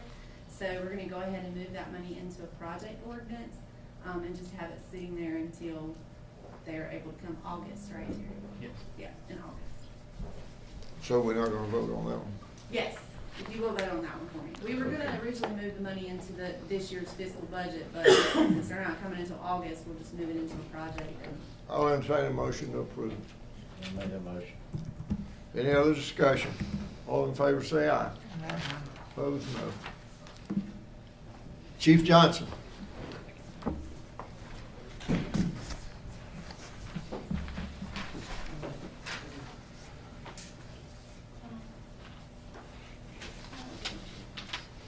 Mayor, Board, come to you tonight, every 3 years we have to have a USDA compliance inspection at the fire department where our fire station is funded through USDA. So this past year, when Kim and I met with the guy that come to done that, we had talked about the possibility of possibly getting a grant to help us with the truck that we're, looking at getting into our next budget, replace the utility tow truck. So we sent him an email, and he said that we would, definitely qualify. We got to fill out an application. One also here tonight to get your blessing to try to fill out the application and then see if we can get approved for a grant. It's a $50,000, maximum $50,000 per project. So we'd be lucky if we can receive a grant that'll pay for a third of the truck. That being said, also in talking at the last board meeting, we're talking about getting Skip Green that has done some USDA grants. So I don't know if we need like one motion or two motions, but. So Skip, as you all know, was the one that wrote the grant for the Part F. He's wrote the grant for the solar project that we're working on. And so we were gonna see if he could help utilize in writing the grant for the USDA project. And he sent us back, email saying he could, like, 6 or 8% of the. So we need a motion for that? Yes. Okay, I'll entertain a motion. I make a motion to approve both. Any other questions? All in favor say aye. Aye. Opposed, no. Thank y'all. All right, Matt. Thank you, Mayor. On page 94 of the original council packet is a brief two-page memo outlining the importance of the need to bring broadband internet to our community. At our recent Economic Development Committee meeting, it was voted upon unanimously that we need to engage an outside consultant for technical expertise that would help us determine which vendor, if we were to partner with a third-party outside company, which one we would work with. Fortunately, the town staff has done a very fine job in working well with the state's broadband office, but it's extremely technical, and with all that we have going on, the Economic Development Committee is encouraging us to consider the representative we use for the downtown Wi-Fi project, which is Andy Gothals, who represents Create Connections Incorporated. The company is CCI. We can work with Mr. Gothals at a $150 per hour rate. We would encourage you to expend up to $5,000 to help us work through this process to bring the viable vendor to the community. But I want to point out in a public session for you that there is a transparency disclosure that Mr. Gothal's company, CCI, its profitability is not from expertise in consulting. He's doing this as a service to us. His real opportunity is he's a wholesaler of internet behind the scene, and he helps bring a lower cost internet to communities and to companies like he did for us. He helped us get the internet for the downtown and saved us $58 a month. He gets a portion of residual on those contracts that he engages. So I want to be fully transparent and disclose to the board that he will help us, but if he brings a vendor forward, he would stand in front of you and explain whether or not he would be benefiting from that contract if he is the general provider of internet to the base of the water tower. So what we're referring to is the project in its general capacity is providing high-speed connectivity to our water tower potentially, and then broadcasting what's called a WISP, or a wireless internet service provider, that would sell 360 degrees off that water tower or our other infrastructure. Our light poles, we have power poles throughout the community, 1,000 of them you can put repeaters on. We really need someone that is geared and studied in this area to help us decipher these RFIs. So we put out 2 additional requests, which are RFIs, request for information. And when Kim headed that up for us, the first time we cast that net, we didn't receive any respondents. The second time, we only received 1 respondent. There are multiple providers across the state, but unfortunately, they're all very busy. These are the people that Mr. Gothal's company, CCI, works with on a daily basis. He may have greater leverage to bring 1, 2, 3, 4, 5, however many vendors to the table. So the request before you tonight, supported again by the EDC team, is to engage CCI at a rate of approximately $150 an hour times the amount of hours needed, up to $5,000. We would advocate that you utilize the funds currently available in your economic development line item, as this is the #1 need for our community to continue our technical, commercial, industrial, as well as residential quality of life. Well, is he a type of guy that we could use as a partnership if his Senate bill passes? What the mayor is referring to is, there's a Senate bill that allows for a public-private partnership. And Mr. Gothal's is exactly the vendor that we utilize downtown. What we did in downtown, to answer the mayor directly with yes, is we used a third-party vendor that came in and put up the technology, and we just buy internet from Charter. There's a repeater connection point at the library museum area. It pushes Wi-Fi internet to downtown, at which we don't charge people for. It's that project on a much more global scale that we would allow our asset, which is the water tower, to be utilized the higher you get up in the air. And then they would beam that signal out. So Mr. Gothal's is simply the gentleman, or his company, helps get the highest and fastest speed internet to the water tower at the lowest rate possible. But he works with a third-party vendor that would climb the tank, hang the items, and then sell the internet to our customers. We, even if they pass this legislation at the state, we, the municipality, are not in a position to sell internet. That's still not going to be permissible. That's what the mayor's referring to. You need a third party, and that third party could be an array of companies. Open Network Solutions, FireDog, Skyrunner, any of the other vendors that we had tried to communicate to. So Mr. Gothal's will not be that person. He is the middle person to help you with the technical aspect. Any other questions of Matt? I'll entertain a motion. I made that motion. Any other questions or comments? All in favor say aye. Aye. Opposed, no.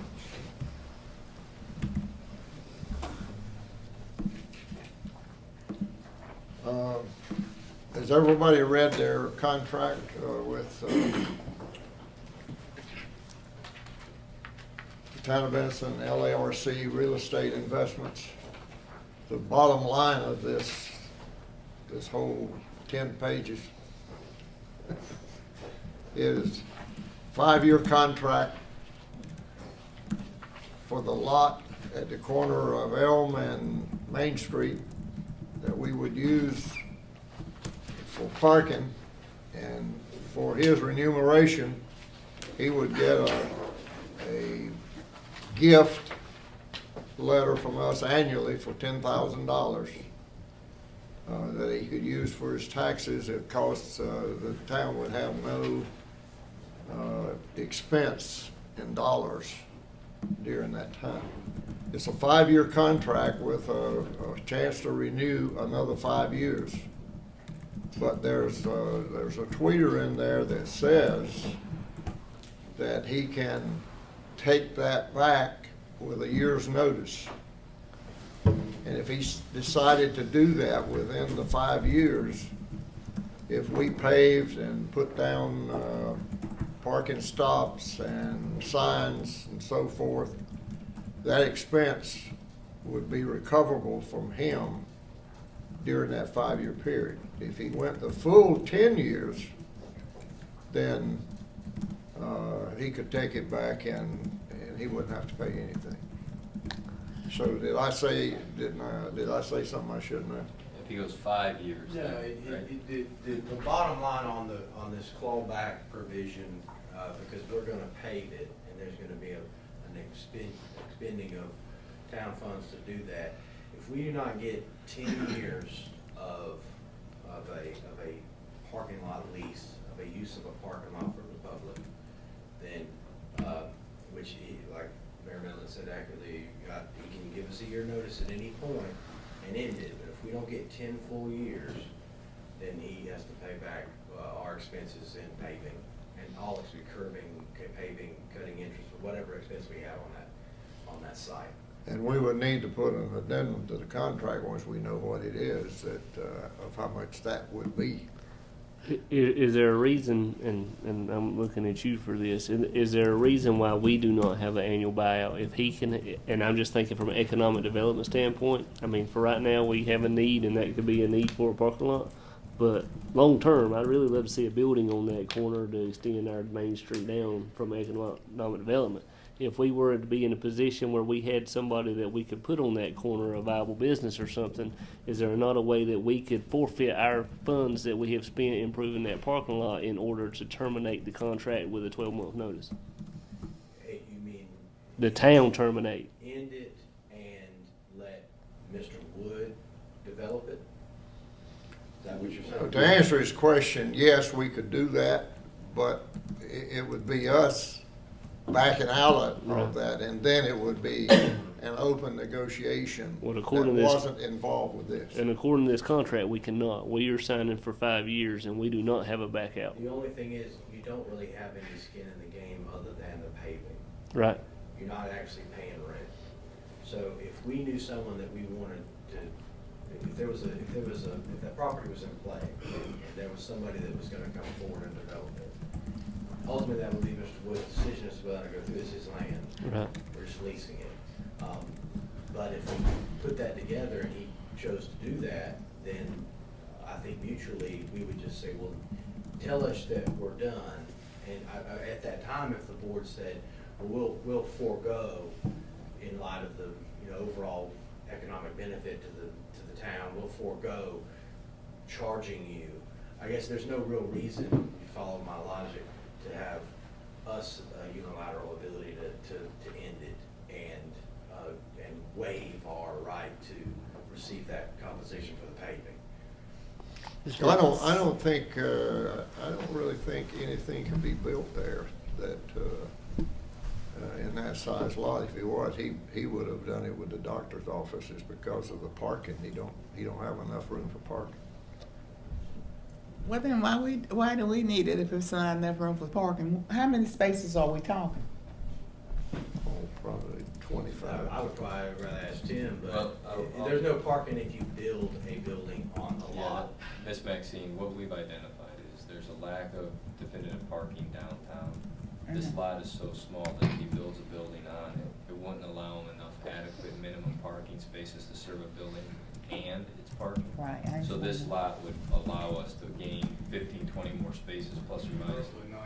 Yeah, it depends on how we configure the spots, but it would help us on that end of town with all the growth that we're seeing, especially if the new restaurant opens up where Cornerstone or Miss Ma's or Dixon's was at.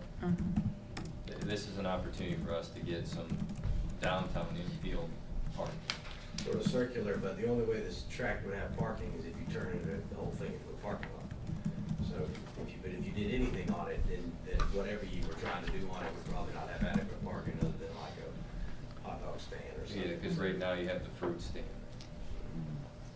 But back to Commissioner Neighbor's point, so having the town an ability to end it unilaterally and say, we're gonna stop it, for some reason, whatever, I mean, we're not paying rent every month, so, or every year. If we didn't wanna use it, we could just stop using it. If we waived a right, that would be giving up something that we enjoy. Of course, the board could do that for some public purpose, and let me tell you, one of the reasons why it's more than just good business, but a legal requirement that you don't, that we recite this as like a payment in lieu of rent after the period of 10 years, is because we wouldn't, you'd run afoul of the North Carolina Constitution if you just went out there and paved it for it. You can't spend money without a public benefit, and the public benefit here, the argument would be, is that whatever the paving would be, which would probably be around, how much to pave that lot, you think? Just completely shooting off the head of us. Where? I think it was $13,500. All right, so if you looked at that amount of money over 10 years, that's how much money you would have, this town would have actually spent, and what benefit for that $10,000 or $15,000, say, would be all those years of public parking and the benefit to the businesses adjacent and benefit to the public at large, the safety and all of that. So that's worth it.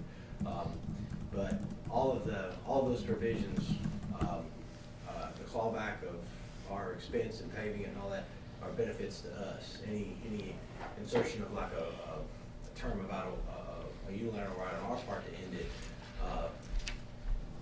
we would be giving up something that would be beneficial to us.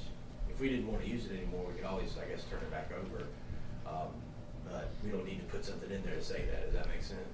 Okay. I mean, and the only thing Mr. Wood could do is say, no, I'm going to hold you to that lease, but why would he do that if he's not getting any rent? So he couldn't say. I mean, he could say it, and I guess we say okay, and then we'll keep it for 10 years. And So there's no benefit in inserting a term on that. Okay. I was able to pull it up. Mr. Robbins' estimate is approximately $12,500 if we could make this investment at the tasty So that, I guess, the worst case scenario, that's what you have spent to have 10 years of public parking and, you know, in an area that desperately needs it. If on the other hand, with any time in that 10 years, Mr. Wood comes back and says, look, I just want to stop it. He doesn't have to have a reason. Presumably his reason would be development. Then that's fine. Just give us back what we spent to pave it so that there wasn't a public money spent on your private property. I'll entertain a motion. I'll make that motion that we approve. Any other discussions?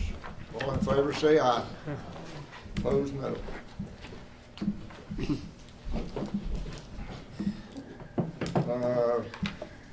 The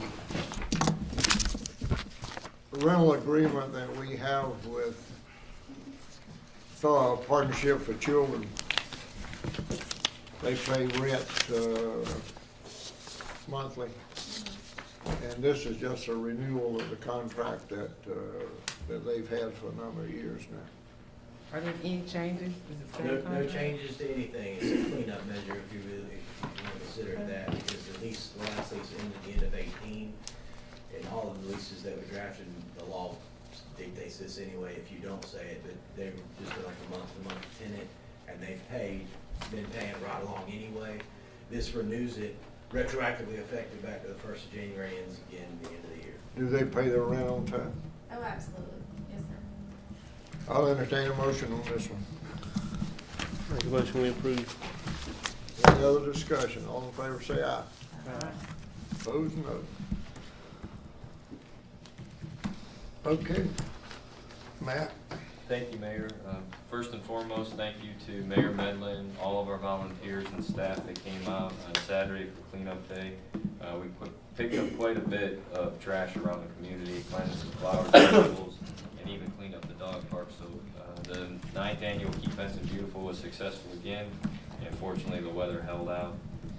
Coming up, we are set to have another budget meeting on the 25th of April, and I'm going to just take my time tonight to ask the Board of Commissioners present, is there anything that you saw in the draft budget that you would like to see changed? And I'm going to again offer the opportunity to meet with you individually or two at a time. I'm accessible whenever you need me to be, so that offer is there. The budget, in our opinion, is fairly set. Do you have any questions, needs, or concerns as we move into that next session? I'll schedule sometime. I just got some quick questions that I need answers to. Just come to me. We could meet on Thursday at our regular time if that's okay. Is there anyone else that has a time that you'd like to meet or have any questions that you have about the budget process? That's really what our focus is at this point as a staff. And I'd also like to give you an update from last night's community transportation study meeting. We met in January, February, and March, and now we're into April, right? So was that our 4th meeting or 3rd meeting? Third. Yeah, 3rd meeting total. We're headed into our 4th one. So the 3rd meeting is now in the books, and we had a very full house again. We are still striving to bring you a draft presentation by the end of May. So if we are considering a meeting, I would propose that you consider Thursday, May 30th. If you need to, that would be the proposed date that we would shoot to bring forward your draft CTP. And we'll stand down and wait to hear from you if that's what you'd like to do, and we'll also keep you updated on the timeline for the transportations. There was one other item, I'm not sure if I wanted to bring it up or if Commissioner Neighbors, we had talked about attending the Recon National Conference one more time. That meeting is coming up in May. This is the event that we've been to for the last 5 or 6 years. I think I've attended 3 or 4 times now. At this point, I'm your only team member on staff that has attended that annual recruitment conference for business, which this is where we help to work with the hotel, restaurants, and development. If you want, I'm willing to attend that prior to my departure. The proposed travel dates would be May 19th through May 22nd. I think that the primary way you'll find validity in that is, as we discussed before, sending someone else from the board, and we talked about it last month. I believe we checked schedules, and if you're willing to do so, I think Commissioner Neighbors and I are looking for an abbreviated trip, laid out on Sunday the 19th, work the trade show floor all day Monday, Tuesday, and take an early 5:30, 6 a.m. flight back on Wednesday, which would limit our amount of time there, but would maximize our ability to work the show both days. If that is the case, then in theory, my last physical working day in the building would more than likely be the 23rd, and that's my last meeting day with Electricities of North Carolina, where I'll be resigning my post from the state level board as well on the 23rd. So if you are interested, I'd be willing to attend that 19th through 22, and we would look for Commissioner Neighbors to go as well. That's completely to the pleasure of the board, but we feel that it would be valid to the team to transfer those technical knowledges and also those contacts to somebody else that will be here. I think it's absolutely necessary to have somebody from Hampton Inn and Benson go, because this is, They're not gonna this get- is really for their benefit, because they've got the two pieces of land over there, and The good news, Mayor, is they're running at 90+% occupancy, and they can't attend this time. They went before the building went vertical, and they've only attended once with us. Our job would be to market those two out parcels on their behalf, but operationally, they can't attend. I don't disagree with you, but they can't afford to send staff. is anybody going from Electric City? Yes, sir. Brenda Daniels, the Director of the Economic Development Department, Jennings Gray, the Recruitment Developer for the East, Charity Barber, the Recruitment Developer for the West, and then our subcontracted recruitment development person that mans the booth. We also go in partnership with Johnston County. Chris Johnson also attends, and we work the show together. We have a display at that trade show. In other words, what do you think the total for the two of you would be? We were able to price tickets for less than $350, I believe, round trip. It would be Sunday, Monday, Tuesday. $300 in stays, $350. Total for the two people, less than $1,500. What happened with everything? At this point, we have so much happening here. Erica hasn't actually had a day off. We had a change in staff, so Eric, we would want to take her, but I think that maybe next year she would go. Okay. At this point, I appreciate you asking. So, Mayor, approximately $1,500 to $1,600. What's the wishes of the board? I make a motion that we do this. Any other discussion? All in favor, say aye. Aye. Opposed, no. Everything else, Mayor, in my report is physically on your agenda. National Library Week, you doing anything with that, Terry? We had, last night was pajama story time, and Wednesday is another preschool story time, so kind of tying into that theme with some of our regular programs at the I library. think they have a reading program at the elementary school Friday this week. Easter egg. Well, everybody else can read the others. They closed on Good Friday.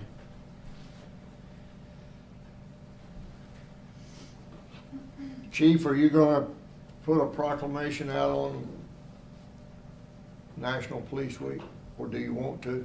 You will. Huh? We'll allow you to do that, Mayor. No, I'll do it, but I want you to write it. You can use the one from last year, except change the date. Or year before last. Anything else on that? Is questions about pajama time?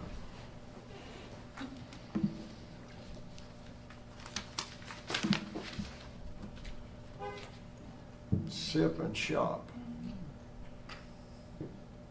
So the Sip and Shop, Mayor, is the downtown function we've done before in cooperation with the Chamber of Commerce. That helps drive the First Friday program in May.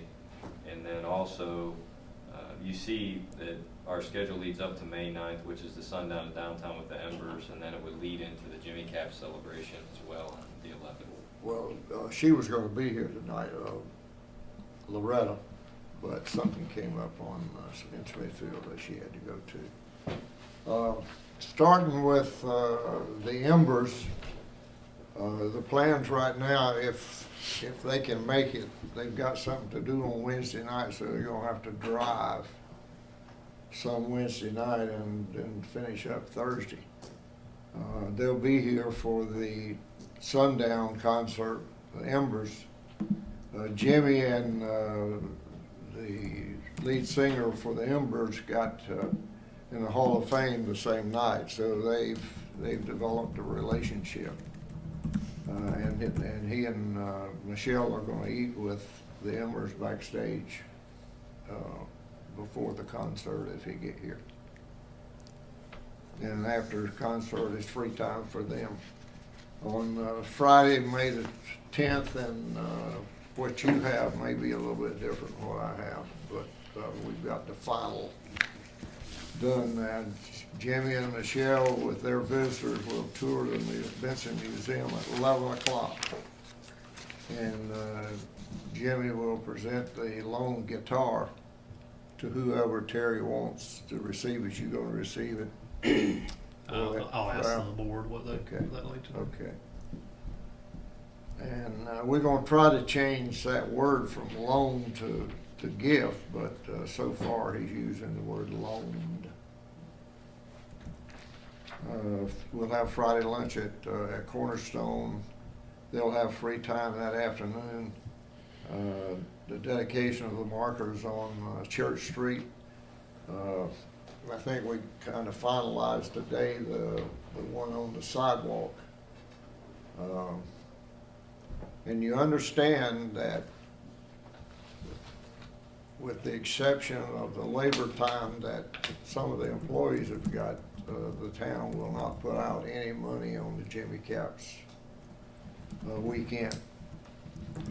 Those markers, once I get, they had it on the computer today, and he said that he had 2 funerals he was trying to take care of, and so he's going to get me a replica so that we can look at it at the next meeting.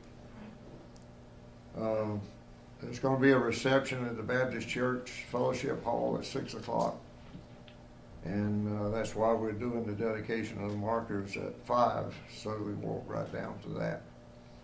That reception is going to be by invitation, and the reason we did that is we got a price for the food, and if we had 1,000 people show up, I don't know how we would pay for it. So we're gonna, we'll invite the board and a lot of people here, and some county people, some state people, and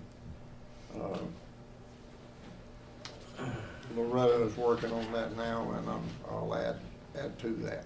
So Saturday morning they'll have free time, and the doors will open at 1 o'clock on the first celebration with the Malpas brothers, and hopefully Michelle is going to be singing at least a couple of songs with them. But we'll welcome everybody to this getting, and then we turn it over to them. We won't have a master of ceremonies. They'll do their own thing, and we want it to really be, a celebration for him. After the first celebration, he's going to be signing books at the front of the stage at Crossroads Church. And then at 5:30, we're gonna have dinner for him in that hotel conference room that we had our meeting in, for Jimmy and the band and his family that's come for it. And then there'll be a book signing. There'll be the concert at 7 o'clock.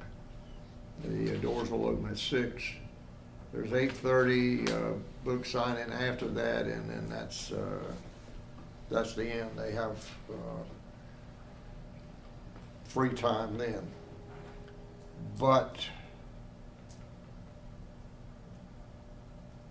the important thing is we had a lot of people said we shouldn't have but one concert. Today, when we look at the tickets, there's out of 1,200, there's 180 tickets left. And that place is going to be running over. So now we're trying to,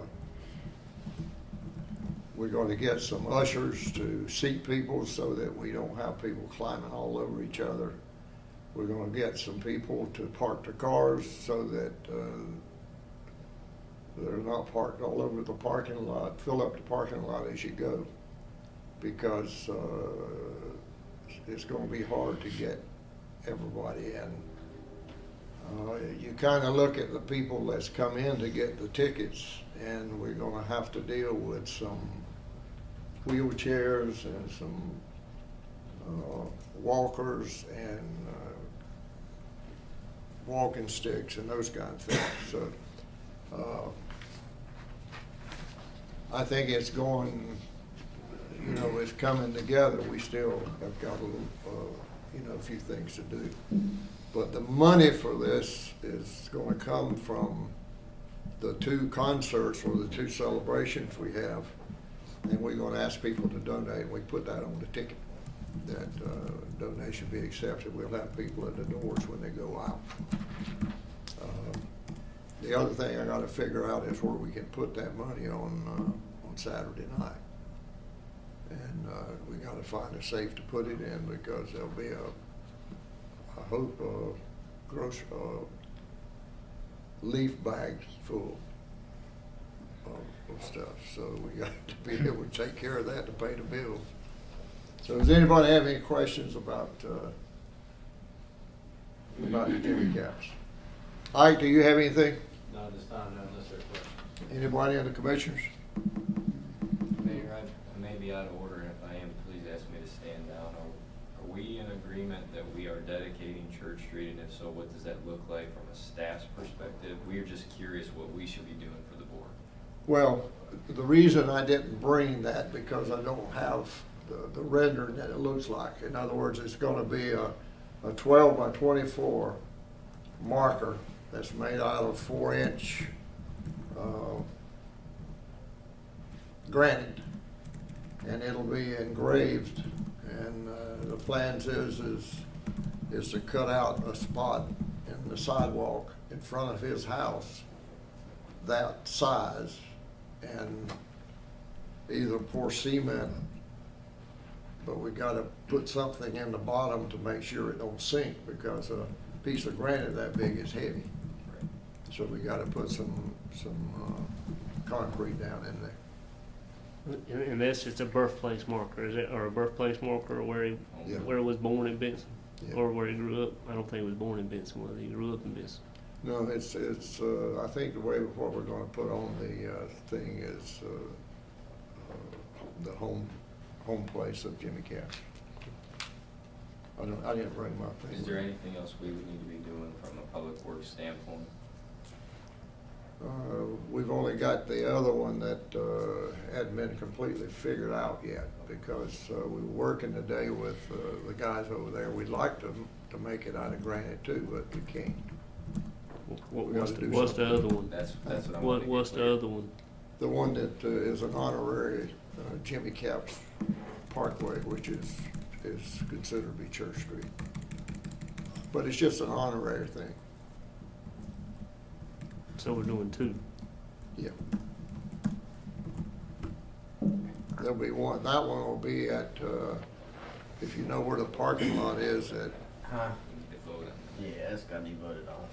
Just like we did with the other street, we would advocate from just for the record that you vote on that, if that's what you want to do. Both of them? Dedicating the road. If you're going to dedicate the road to someone, that should be in the form of a motion, we would assume, like I would think. Oh, yeah, only the board can change the names of the streets. I didn't think you were doing that though, or? We're not changing the name of the street. It's The mayor was just talking about I never changed the name of the street again. We had to do this to over the other.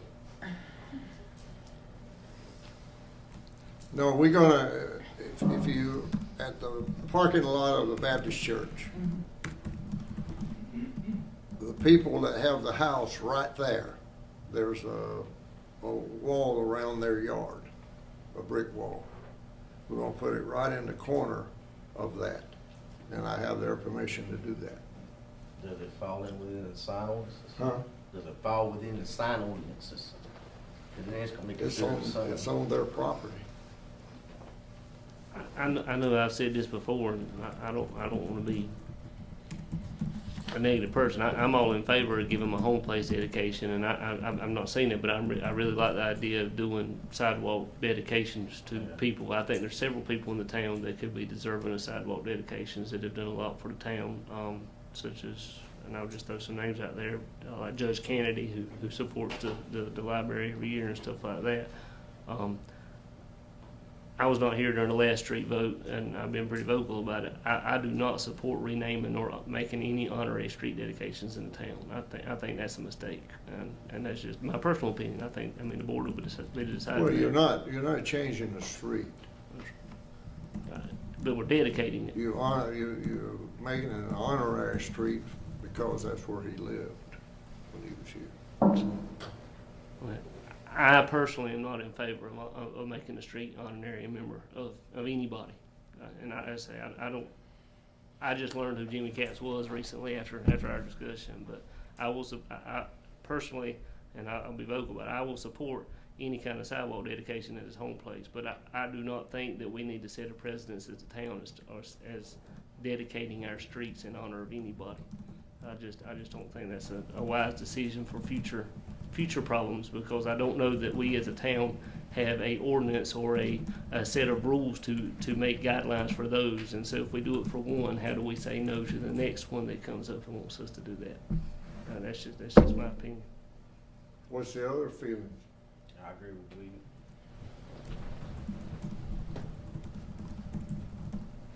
What do you say?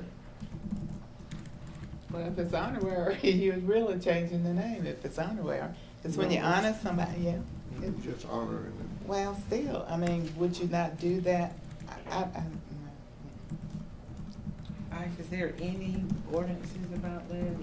I've looked There aren't at it, any but I guidelines haven't in seen it. terms of, there's not any rubric, I'll use that word, because I don't know if it really applies, but it's one that popped in my head when Commissioner Neighbors was just referring to some sort of guidelines, or like this is the criteria of consideration. But in any event, even if you had them, they would be things to guide your decision-making process. Ultimately, the board has the power to name the streets, or rename the streets, or you can change them all to numbers if you wanted. But any criteria that you place on yourself, or pass now and is incumbent upon a future board aren't really guidelines that you're going to go and buy because you choose to. But no, Commissioner Stagg, there are not guidelines. Just like you did on the last one, if you sought to change it, there's a procedure that we used last time. It's I think good practice, and was thought through by staff, self, Terry, Matt, everybody involved, Tim, but it's really everybody, and everybody has to get around. So weighed in on how to notify the people that live on it and all that. But you're not talking about that. You're talking about leaving the name of the street, and I guess putting up some kind of signage that would be subject to the sign ordinance. And if it was on public property, then the board would need to approve. So on the private placing of property. it. Well, if somebody puts up a sign on a private property, they're just subject to the sign ordinance. Yeah, but I didn't find any sign on Who it. maintains it if it's on private property? They do. Private property owner. Towns, so they would. I mean, can't, shouldn't. Right.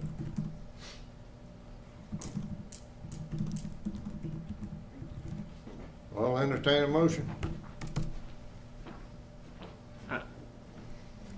Are we ready to? And I'm just asking because I mean I really like the idea of the sidewalk marker. but I wanna see it before I vote on it. Is that okay? I mean, cause you're working on renderings of them both, right? Let's say if it's all on public property, what you're talking about right now, I don't know that you really need a motion for someone on public property. Whatever they do is already subject to your rules, whether they put up a sign that said, like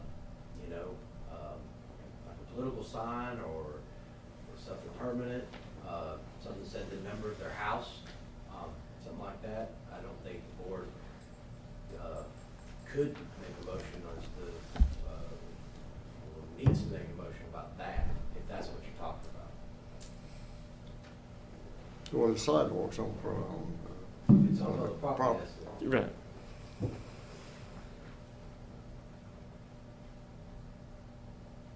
what do you wanna do?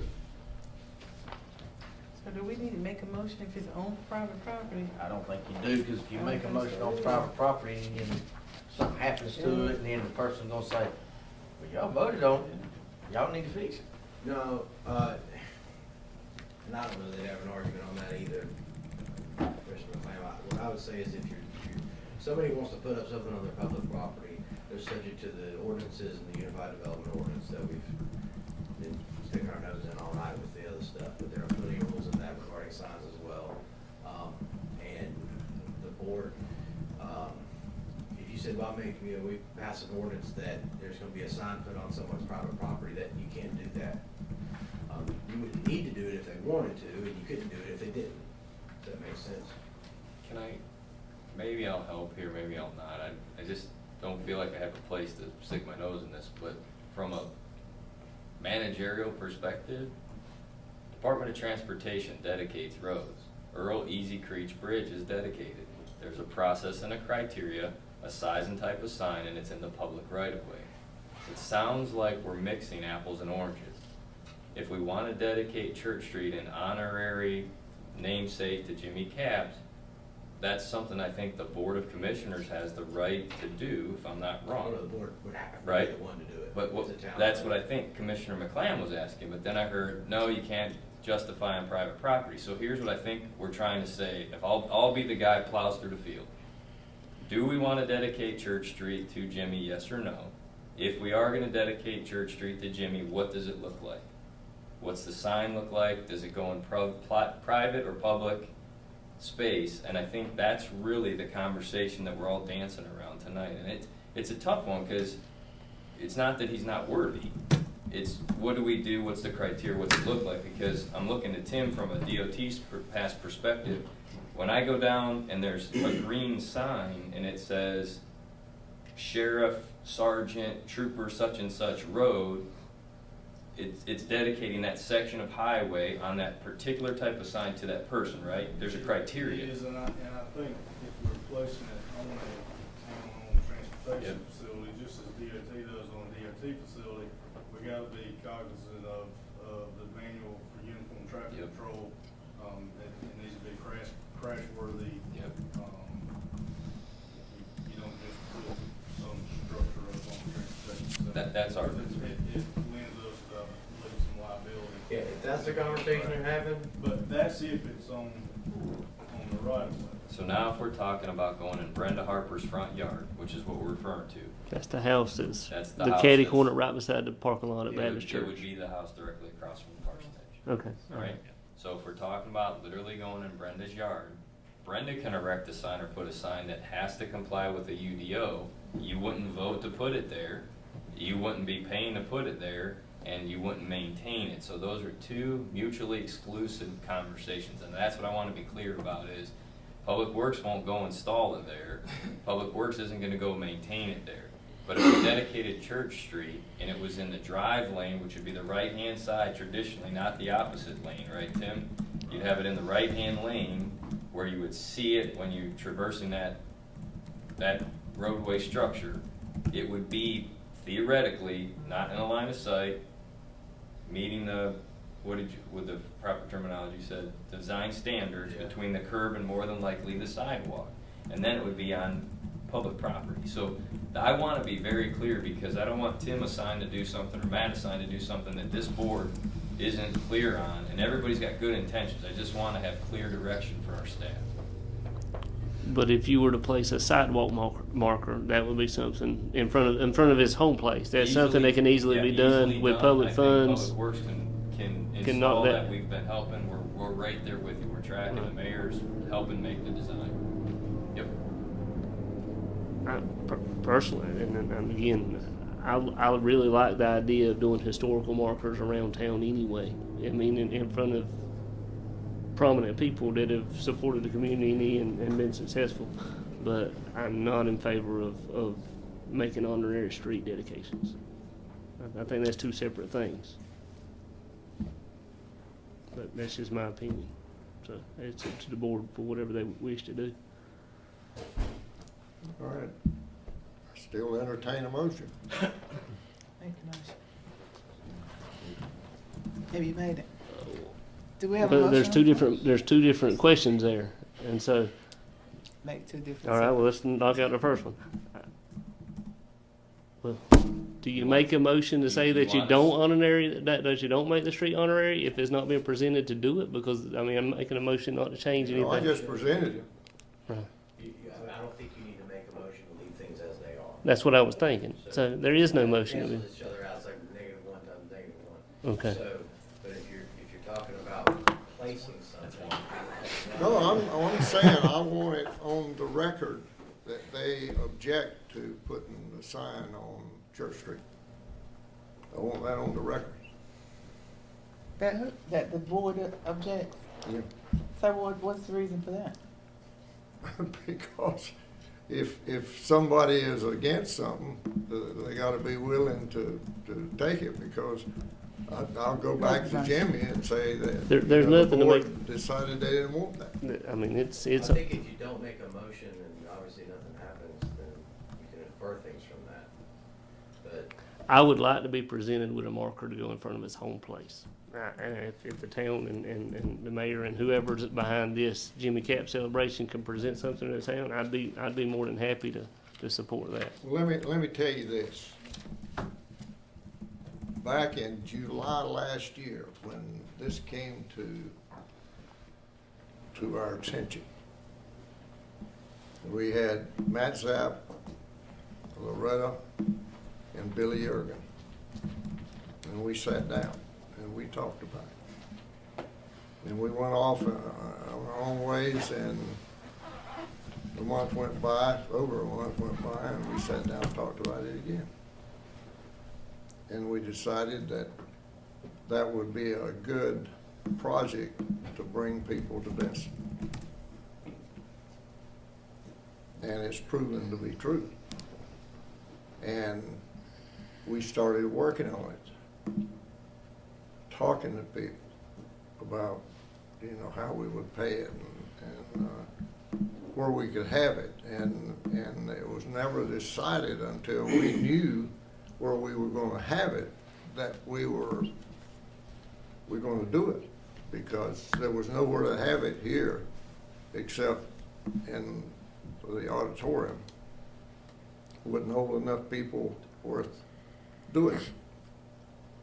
But when we were able to get to Crossroads Church, we had enough people then that it would be worthwhile, and that's when we started the planning process. The sign with Jimmy Capps' name on it came about from him and his wife. And if the board don't want to do that, then I'm going to report that back to them, and it won't be done. Do we have any other markers in this town, or will this be the first one? Yeah, there's one on the bridge up here. Well, I know about that one, but that's state owned, right? Church Street would be totally different. We've never dedicated a town street to anybody before, other than the renaming that the board decided to do a few months ago when we did Dr. Roy. Was it Dr. Roy Street? To the best of our knowledge, that's the only one we're aware of. And there may be one. Mike has better recollection. I don't recall. Look in the archives. Okay.